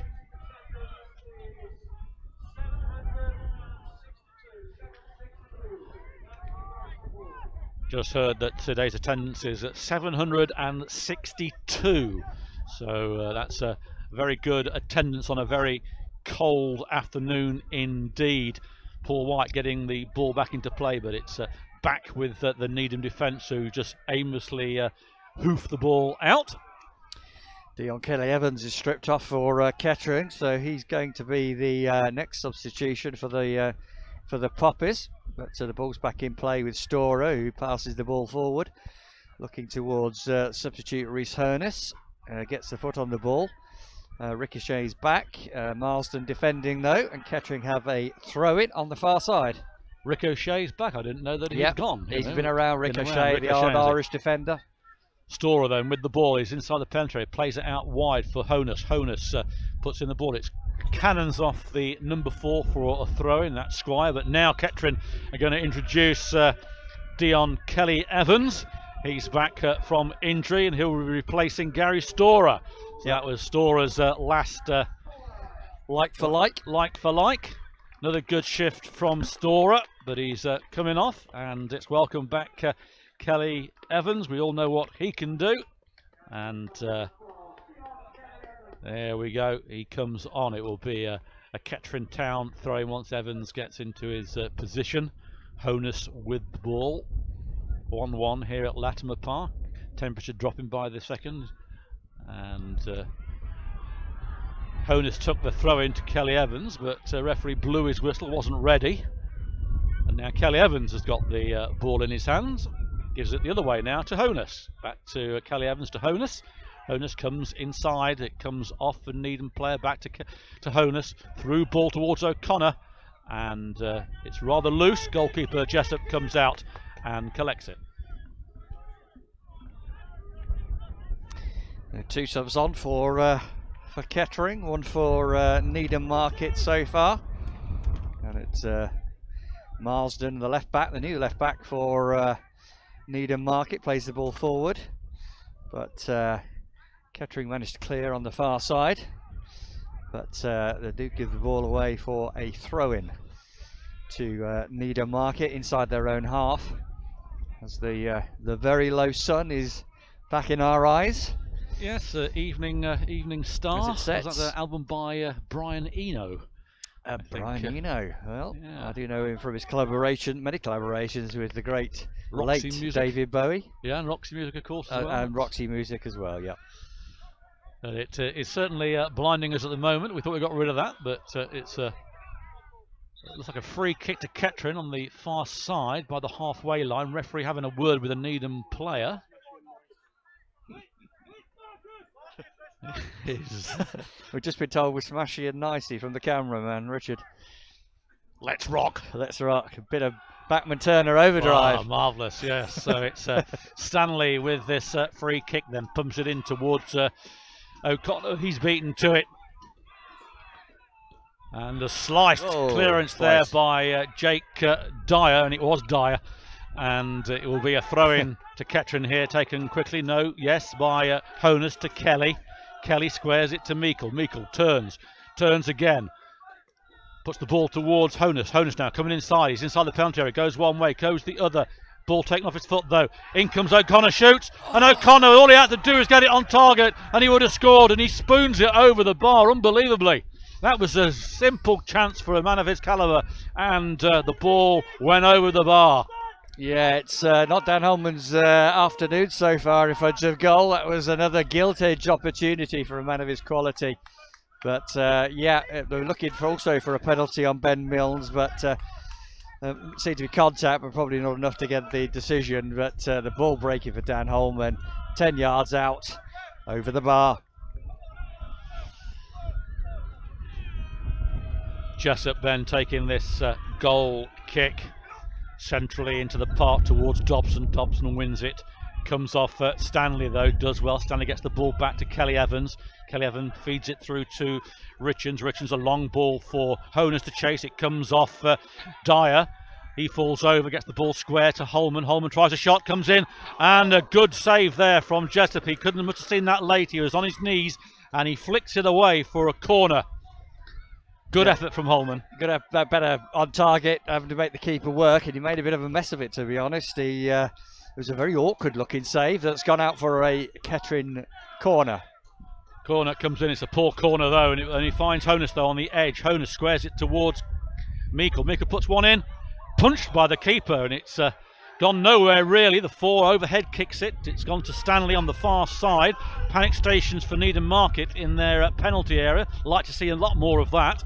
As Stanley now comes in, he's facing Marsden. Marsden gets the ball off him though, and is cut it out for a Kettering Town throw in. No, it's a foul. Soft foul. So I think Stanley should have got the ball in while he could. He's not a winger, is he? He's many things, Craig Stanley, but a winger is not in his job description. And Needham about to make their second substitution. Kamanzi is coming on for Dobson. Yep, Rhys Dobson is coming off. Number 10, number 12, Kamanzi is coming on. And that will be Jeremiah Kamanzi. Yep, that will be a like-for-like replacement for Needham Market. Ruben Ricardo and Jeremiah Kamanzi on the rocks. It sounds like a drinks cocktail, doesn't it? But it is anyway a free kick. Back to the action. It's Jessup with it, being advised by the Kettering fans in that corner. He's turning, having a word with a few of them. Obviously they're giving him some gentle advice. Pump towards Kamanzi, but he's not going to get there. Stanley does. He pumps it back forward, cut out by Morphew. It goes out for a throw-in. Kelly Evans with the throw-in towards Honus. Honus trying to find O'Connor, does, flicks it through to Holman. And a foul on Honus. Again, good refereeing. Yeah, he waited for the advantage, didn't he? There wasn't one.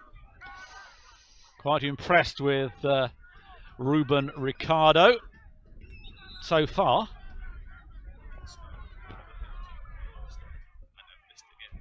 Ooh.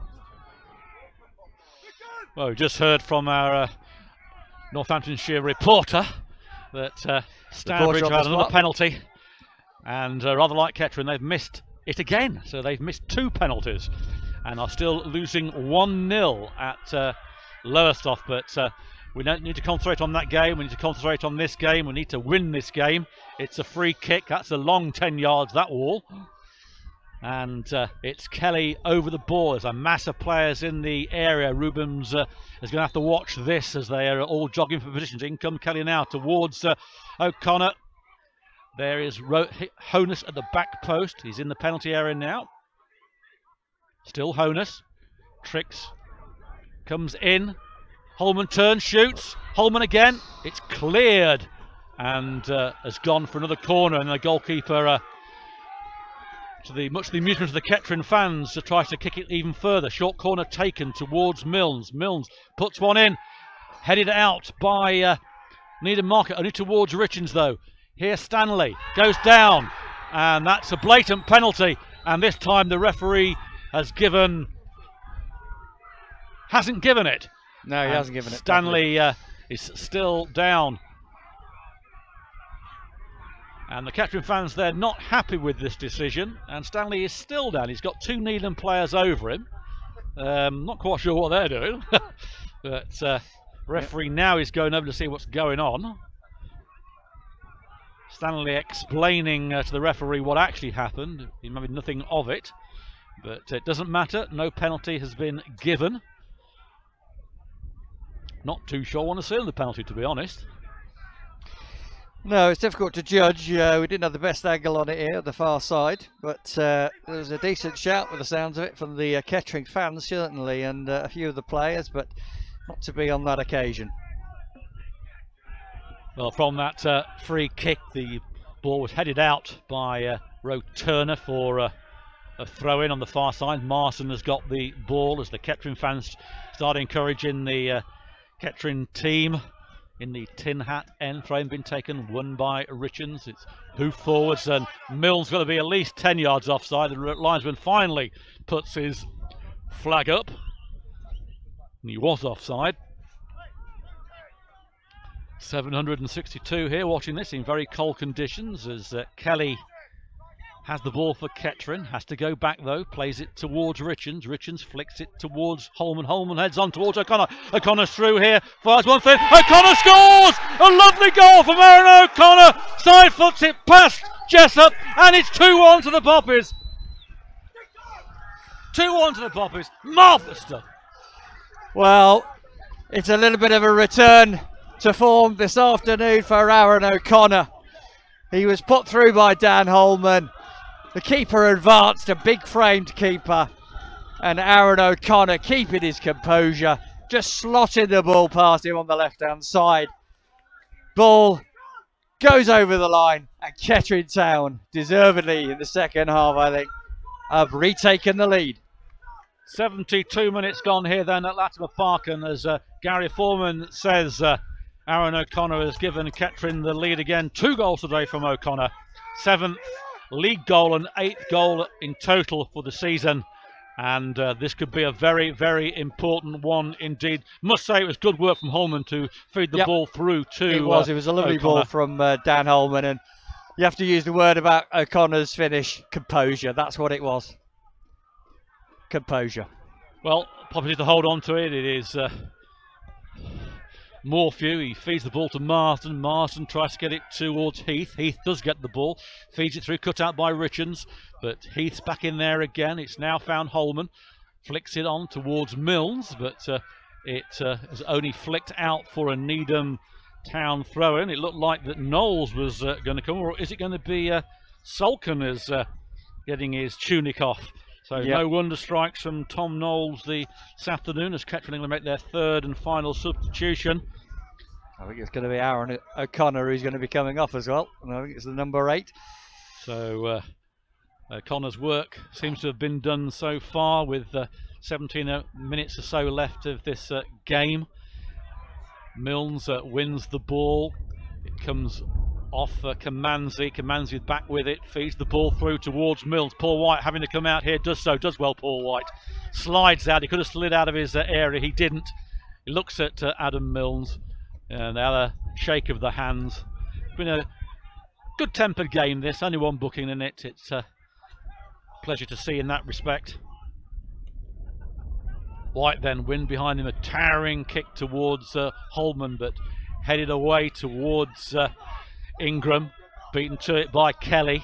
Kelly having to go back, plays it to Roe Turner, who pumps the ball forward, but Baker should win this one. Turns as the advancing Honus tried to cut him out. Ingram has found Dyer. Dyer still with it. Or Dye, sorry, I should say. He's not named Dyer, but he has only found Richards. Richards might try a long range. It doesn't. Here's Milnes. He fancies the chance. He does. And that's just gone over. Yeah, just over by about 20 feet. That one from Ben Milnes. But good pressing from Kettering to get the ball back there. And Kettering will now indeed make their third substitution. The Kettering Angel, Brett Salkin, is coming on. And it is indeed Aaron O'Connor who will be making his way to the touchline. Applauds. The Kettering fans are in good voice now behind the goal. Of course, O'Connor had that dead leg at Stourbridge last week and was doubtful for this game, but has responded remarkably well and has given Kettering a goal advantage, having got the first one. It comes off getting a warm applause, denied a hat-trick chance though, and that's the final substitution for the Poppers. So no home debut for Tom Knowles to strike a ball in the 96th minute this afternoon. Well, hopefully it won't be needed. Kettering will be looking to see out this game, if not add a third by open play. Well, Stanley trying to get the ball to Holman, but Martin intercepts. He finds Squire, who does well, gets the ball back to Baker. Baker trying to find us. Now, we could hear a clonk. We do. And it comes off our gantry and goes on to pitch 2. If Ed Palmer is listening, we're closer to the ball than you ever have been again. And the chairman has gone to fetch this. Chairman, the ball boy. The ball boy chairman has got the ball back. That's nice to see. Showing his throwing skills. Anyway, the ball back with Kelly. Kelly feeding it to Salkin's first, touches a chest. Chests it down, Holkin squares it to Richards. Richards has got Kelly Evans, but it's a poor ball from Richards, and it only goes to Adam Milnes. He's trying to find Kamanzi, but that only goes towards Richards, who gives it straight to Morphew. Morphew to Heath. Heath to Marston. Marston to Kamanzi. Kamanzi gives the ball away to Holman. Holman now under pressure, plays the ball back to Richards. Richards takes a touch, gets it to Salkin. Salkin making his 553rd appearance, 112 goals. Keep that in abeyance just in case any more is added. It is Meikle on the far side, beats 1, beats 2, loses the ball though, and Marston robs him, takes it away. And there's a tussle in that penalty area with Holman and Marston. It comes off Meikle's back and goes for a Needham market throw-in. 2-1 here at Latimer Park. A cold February afternoon, but a warm-hearted Kettering public seeing this. At the moment, points going towards Marcus Law's men. Yeah, it could be a big swing in points this afternoon if the result from Lowestoft is staying the same this afternoon. It's still too early to well, I'm looking at my man and I'm getting no correspondence there from... We think Stourbridge are still losing, so it could be a big difference. Checking now. Still 1-0 to Lowestoft as Griffiths gets the ball back to Marsden. Marsden pumps the ball forward, but Richards chests that out, gets it away, pumps it well into a vacant area. Morphew has to go and collect the ball. He thought about passing it back to Jessup. He does. Jessup coming out of... he's not out his area yet. He's coming out now as Holman tries to close him down. Falls over in the process, much to the ironic cheers of the Kettering fans. But Milnes wins the ball off Ingram, gets it to Meikle.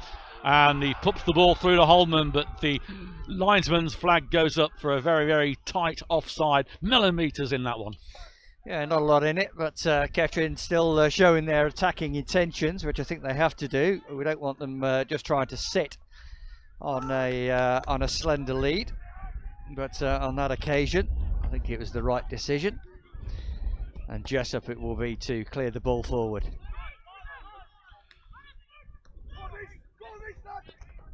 Dye gets the ball, but he comes off Honus. Ingram has been muscled out of it by Kelly. Kelly weaving backwards, going one way, going the other, flicks it through towards Holman, but he won't get there. Baker will get there. He does. He's being challenged by Holman.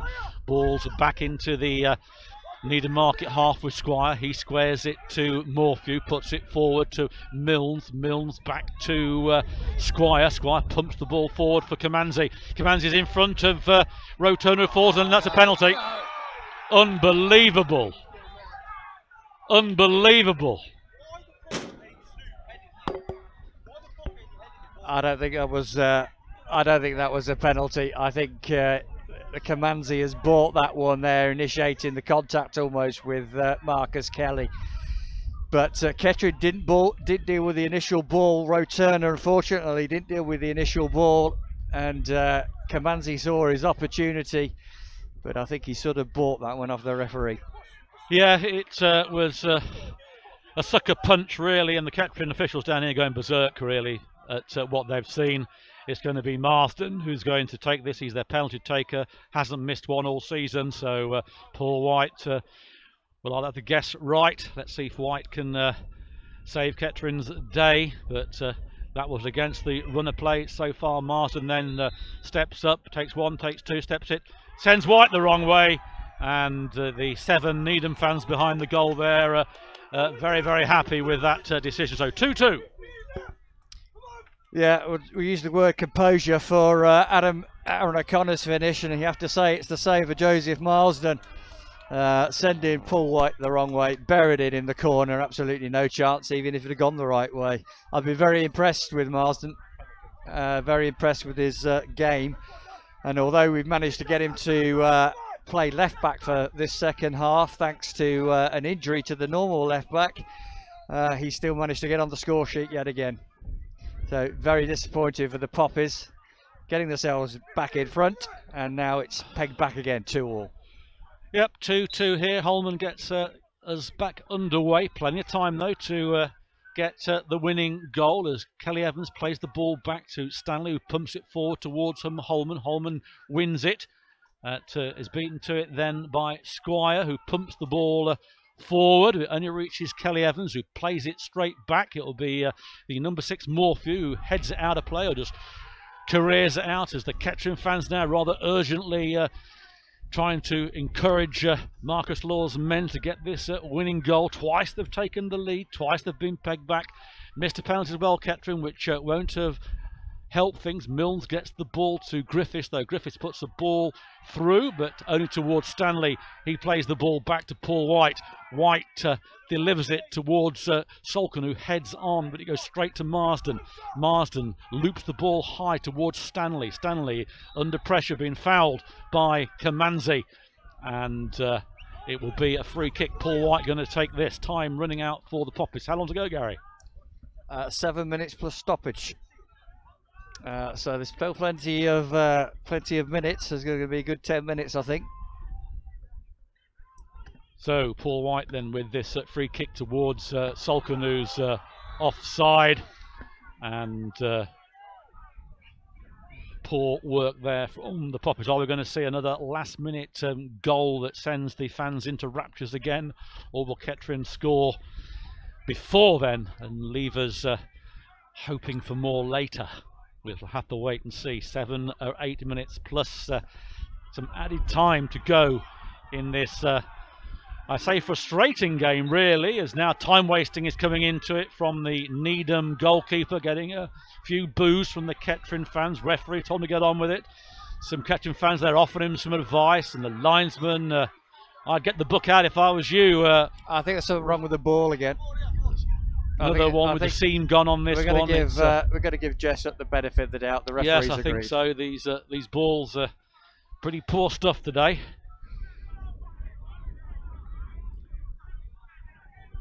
Very rare you see in a football match where the balls have changed so much with this, but again, Jessup not taking his time with it. Jessup then, trajectory towards Griffiths. He heads on towards Milnes, cut out by Stanley. Goes out of play though. Marsden lets it go out for a throw-in by the halfway line, just inside Kettering's half though. Marsden going to try a long one. No, he's not. He isn't out. Puts it down the line towards Griffiths, but beaten by Kelly Evans. Kamanzi wins it to Milnes. Milnes and Kamanzi's down again. I mean, I think he's been shot by a sniper. Paul White rushes out to offer him some advice. No, he's got the ball. And referee here having a word with Kamanzi, who's all he's done since he's been on his fall over. And certainly that penalty, very, very soft penalty indeed. Yeah, well, the viewers will be able to, or the listeners will be able to have a view of the that on the highlights package with the penalty. You can make your own mind up. But it doesn't matter what mind we make up, it's been given and they've scored from it. So irrespective of how soft it was, Kettering have been pegged back, and just what they don't want with the news that Stourbridge are losing as well. But it's Holman gets the ball towards Honus. He's beaten to it by Ingram, who fouled him in the process. Kamanzi, since he's been on, has been quite a handful. He's been diving, pushing, and now cheating. And the referee's going to have a word with him. He wouldn't give Kettering the ball there, threw it away, and Kettering obviously reacted to it. And it's going to be, unfortunately, it's going to be a Kettering player, I think, that goes into the book here. It's going to be Richens who reacted to Kamanzi, and he's going to find himself in referee Ricardo's book. That's a silly booking for dissent for Michael Richards. I can understand his frustrations, but all he's done there is get himself a yellow card, another yellow card to add to his collection this season. Yeah, the person in my opinion that should have got the yellow card was Kamanzi for obstructing play or advancing play. Anyway, it is Kelly with this free kick, hooks it in towards the back post. Is Honus, can't turn, gets it through, and that should be a penalty. Now that's disgusting. The referee there has allowed a foul on Honus off the ball. It should have been a penalty and has given it away. Yeah, it looked as though there was definite contact for me on Rhys Honus. He did go down a little bit easy, but it was definitely contact on his right shin area, and but the referee shook his head firmly. He definitely saw the incident, and Kettering will have to get on with the game, which they're now doing. Yeah, I did say the referee was having a good game up until about 10 minutes ago, but been dreadful since then. But it is Holman with the ball. Flicks it in here towards Solkins at the back post. Headed out, though, by Dye for a Kettering Town corner. Is this the moment Kettering fans go ballistic again in that tin hat end? Let's hope it is if you're Kettering fans. If you're Needham fans, then obviously you want this to do nothing. But it is comes in. There it is. And headed out towards Roe Turner. It's in and cleared by Marsden. It comes off Ben Milnes, and it's going to be a Needham market throw-in. I'm going to hand you over to Gary for the rest of the game.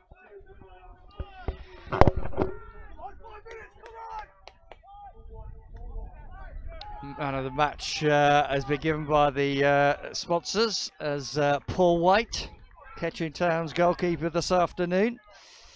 But we've got 3 minutes to go plus stoppage, and the ball is now back in play with Roe Turner heads it forward towards Ben Milne. Milne gets clattered, but the referee says, I don't think he's given the free kick, but it's a head injury. I think just, I think it was Ingram just catching the back of Ben Milne's head, but he's on his feet again, Ben Milnes. And it's going to be a drop ball, I think. There it is. That Ingram and Solkin will. Yep, drop ball is in play, and Ingram clears the ball to back to Paul White in the Kettering penalty area. So, is there going to be a late drama or not this afternoon? White clears forward, headed away by Squire, out for a throw-in. Marcus Kelly will take it to Ben Milnes, looks up, tries to find a runner, not much on, and that will go all the way through to Jake Jessup in the Needham Market goal, who waits until Dan Holman trots across and then picks the ball up, wastes a few more seconds. And at the moment, it's a frustrating scoreline for Kettering, who have had the most of the play and most of the chances this afternoon, but only have a draw at the moment to show for it. Richards lofts it forward. Rhys Hurnis now using his pace on the left-hand side inside the penalty box, cuts onto his right foot, looking for Brett Solken in the middle, loses his foot. Oh, losing his foot in, and it's Lyndon Meikle even, that spoons the ball over the bar on his weaker left foot.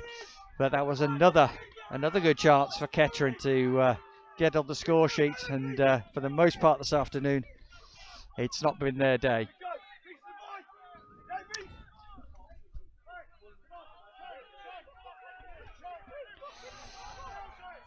And the board will be up at any moment now, I think, just saying how many extra minutes we got to play.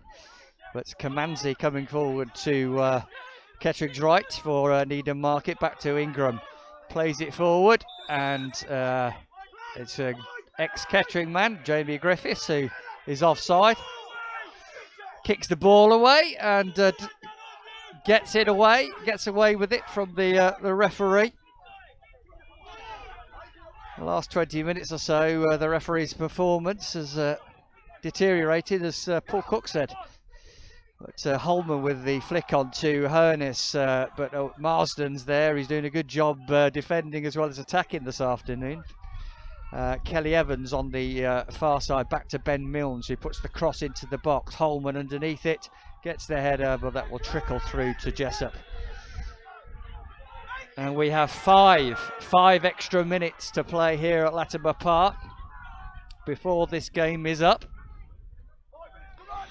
And so far it's Kettering Town that are looking, for the most part, to be the team that's trying desperately to get the winner. Milnes plays it forward. Needham Market under pressure, comes to Solken on the edge of the box. He's half tackled, but still going. Brett Solken back to Dan Holman. He shoots. It's deflected out to Rhys Hurnis, who will let the ball run for a corner on this near side. Kettering fans making more noise behind the goal. Getting into full voice once more. And Ben Milnes will be across to take it. Looking to swing this one in on his right foot. Both centre halves have gone forward for Kettering. In it comes. And as it half cleared from Needham Market. Rhys Hurnis has got the ball on the edge of the box. Meikle also on the edge of the box, running parallel to the line. Plays it forward to Dan Holman. Dan Holman. Good block from the centre half there for Needham Market. Kettering, though, still with the pressure around the box at the moment. It's Meikle, and the referee has blown up for, it looks like a head injury. I can only presume it's a head injury. It's Kelly Evans that's down for Kettering. And I think it's Kamanzi that's down for Needham Market on the far side. So there'll be more extra time to play after the extra time this afternoon. And finally, the trainers are, the trainer for Needham Market is running across to treat Kamanzi. Kelly Evans is back on his feet for Kettering and will be able to stay on the pitch as a result. Kettering fans are not leaving early this afternoon, that's for sure. Still hoping that Kettering could conjure up one late chance that they can take to, at the moment, which would certainly extend their lead at the top of the Southern Central Premier. Just checking with John Dunham if there's any more updates of the Stourbridge game, John. Still 1-0 to Lowestoft in the Stourbridge game. So whatever happens here, if that result stays the same, it can have to be classified as a good afternoon if it even if it stays as a draw. But Kettering will be looking for the winner, and it's Mills who's gone off on the far side. And Marsden kicks the ball forward again. And Paul White will gather and launch the goal kick forward. Michael Richards with the flick on, looking for Rhys Hoeneß, but Ingram's in the way. A good ball forward, looking for Griffiths the other end, with Mills making a nuisance of himself since he come on. But the ball ricochets to White, who clears quickly. Looking for Brett Solkin with the flick on. He does get the flick on to Meikle into the penalty area on his right foot, looking to cross. Great shot, and goal. Oh! What a finish! Lyndon Meikle on his right foot. What a fantastic finish from a tight angle. And more drama here with a late goal for Kettering Town. Fantastic finish, Lyndon Meikle. No chance at all for Jessup.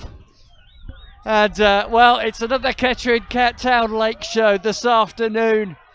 We had a fantastic late show finish at Stourbridge, and we've been rewarded here again. The people that have come out today, the 700 plus Kettering fans that have come out in a very cold, windy afternoon.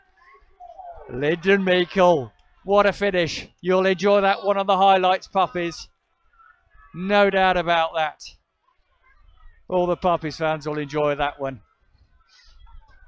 And Needham Market, well, they've given a good game, a good account of themselves this afternoon, but it looks now as though they're going to go back home without anything to show for it. But we've still got a few minutes left to play.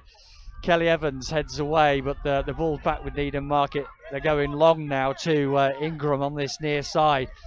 Marcus Kelly's across to tackle, but the ball breaks to Dyer, the right back, looking forward to play it forward, but Rhys Hoeneß is tackled and then gives the free kick away. So Needham Market will have an opportunity to get the centre halves forward. The free kick is halfway in Kettering's half, and it's going to be number 8 Heath to swing the ball in. Can Kettering hold the line this time? Here it comes, into the penalty box it goes. It's a poor one, it's headed away by Ben Milnes. Holman flicks onto Rhys Hoeneß now, who's got the legs to take this one into the corner. Surely he'll take it into the corner, but now he's going to get to the penalty box. He's looking for another goal. And now he checks, he brings it to Dan Holman, who does take it into the corner. Takes it into the corner flag area, holding up the ball.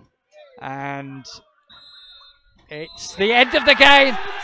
Kettering Town have won a late drama 3-2 thanks to a wonder goal from Lyndon Meikle. Stourbridge, we've heard, have lost as well.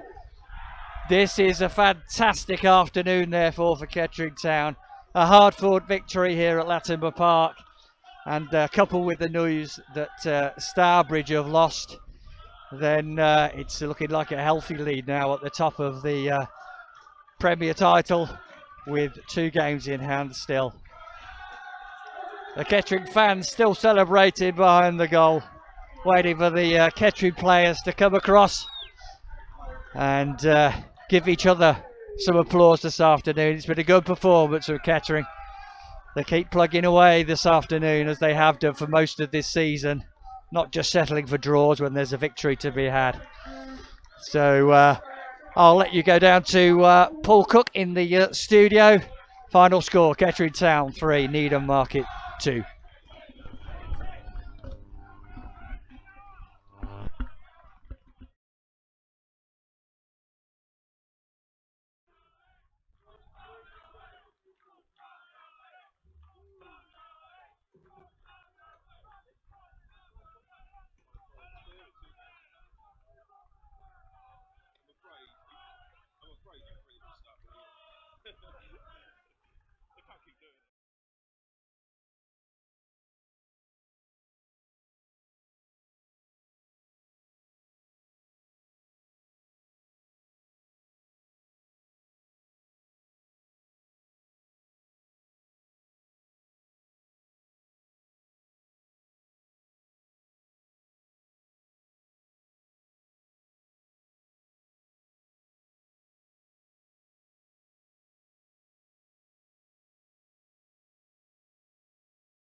Well, the action at Latimer Park has just finished. If you're back with us, had a few technical problems there, but what a game we've witnessed again. I did say in commentary, wow, last week at Stourbridge. Wow, in fact, again, Lowestoft have lost 1-0. Kettering now 5 points clear of them with 2 games in hand. Lyndon Meikle, the hero, this time in time added on. Hopefully we'll get Marcus Law and one of the players in to talk us through this one.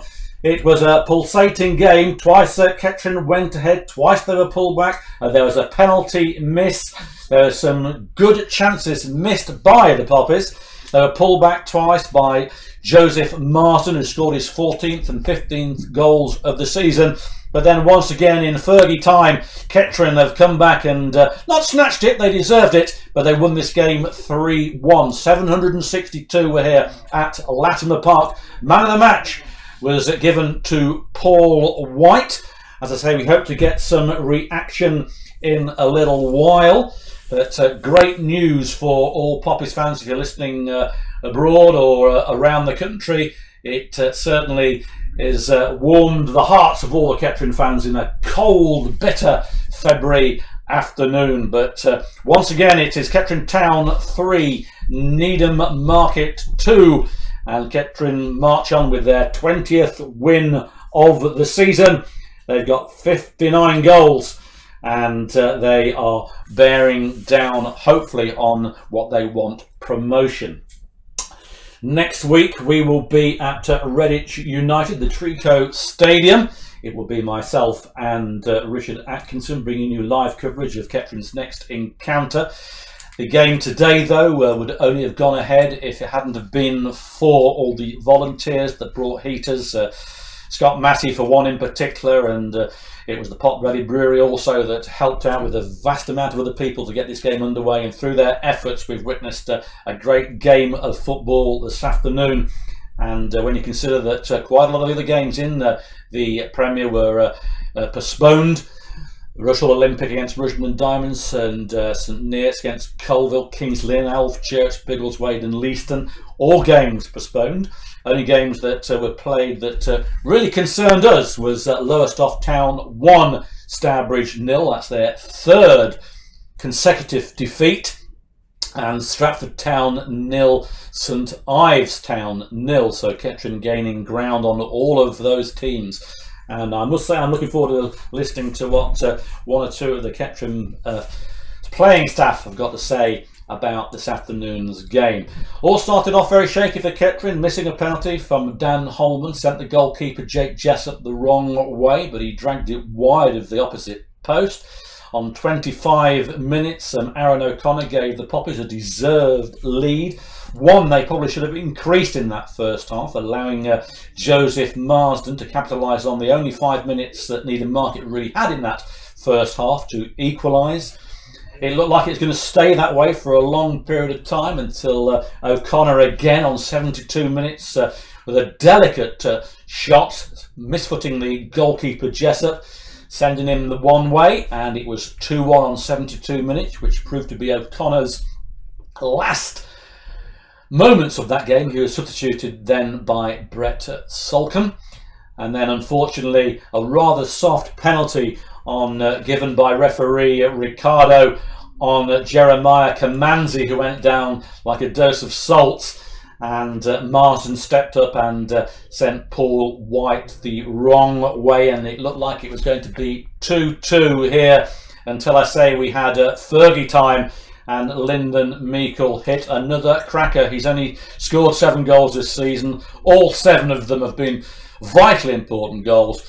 All 7 of them have been cracking goals, and you're able to see this one in particular on our highlights later in the week. I must confess my sight of it was rather limited as I was crouched in the studio peering out of the window, so I'm looking forward to seeing that one myself.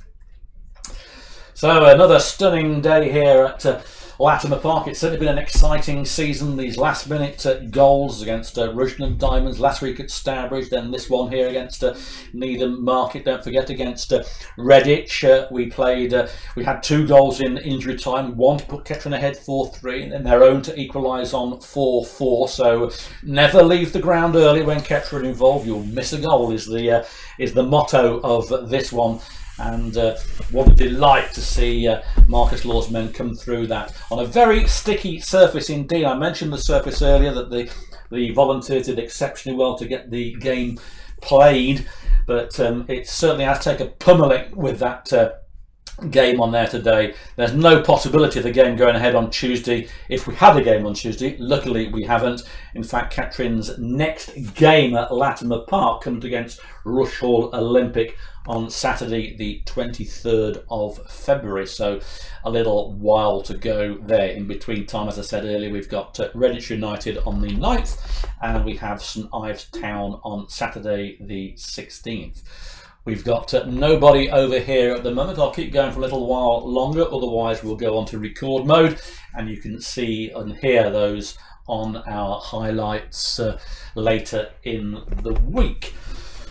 Yep, I must confess it was a cold one, but you don't mind when you win, and certainly follows on from the enthusiasm and the atmosphere that was built at the War Memorial Ground last weekend at Stourbridge. And Stourbridge on their own slump, that's 3 in a row that they've lost, and is their campaign faltering. They're 5 points behind now with Kettering's 2 games ahead. If Kettering should win those games, then let's see where that would take us in the future. I don't want to say too much about it, of course, because these things are very, very superstitious. Brett Solcombe made his 554th appearance this afternoon, coming on in the last few moments of that second half. The only player missing really was Declan Towers, who is recovering from injury. And the hero of last week, Tom Knowles, didn't get a chance to show what he could do, as he never came off the bench this afternoon. But those that did all added. Reece Honus once again proving his worth. Well, I'm going to hang up now, as I can't carry on unless we have the manager, etc. But don't fear, you will not miss anything. It will be on our highlights package. But for now, I'm going to end with the scoreline: Kettering Town 3, Needham Market 2. Red Army.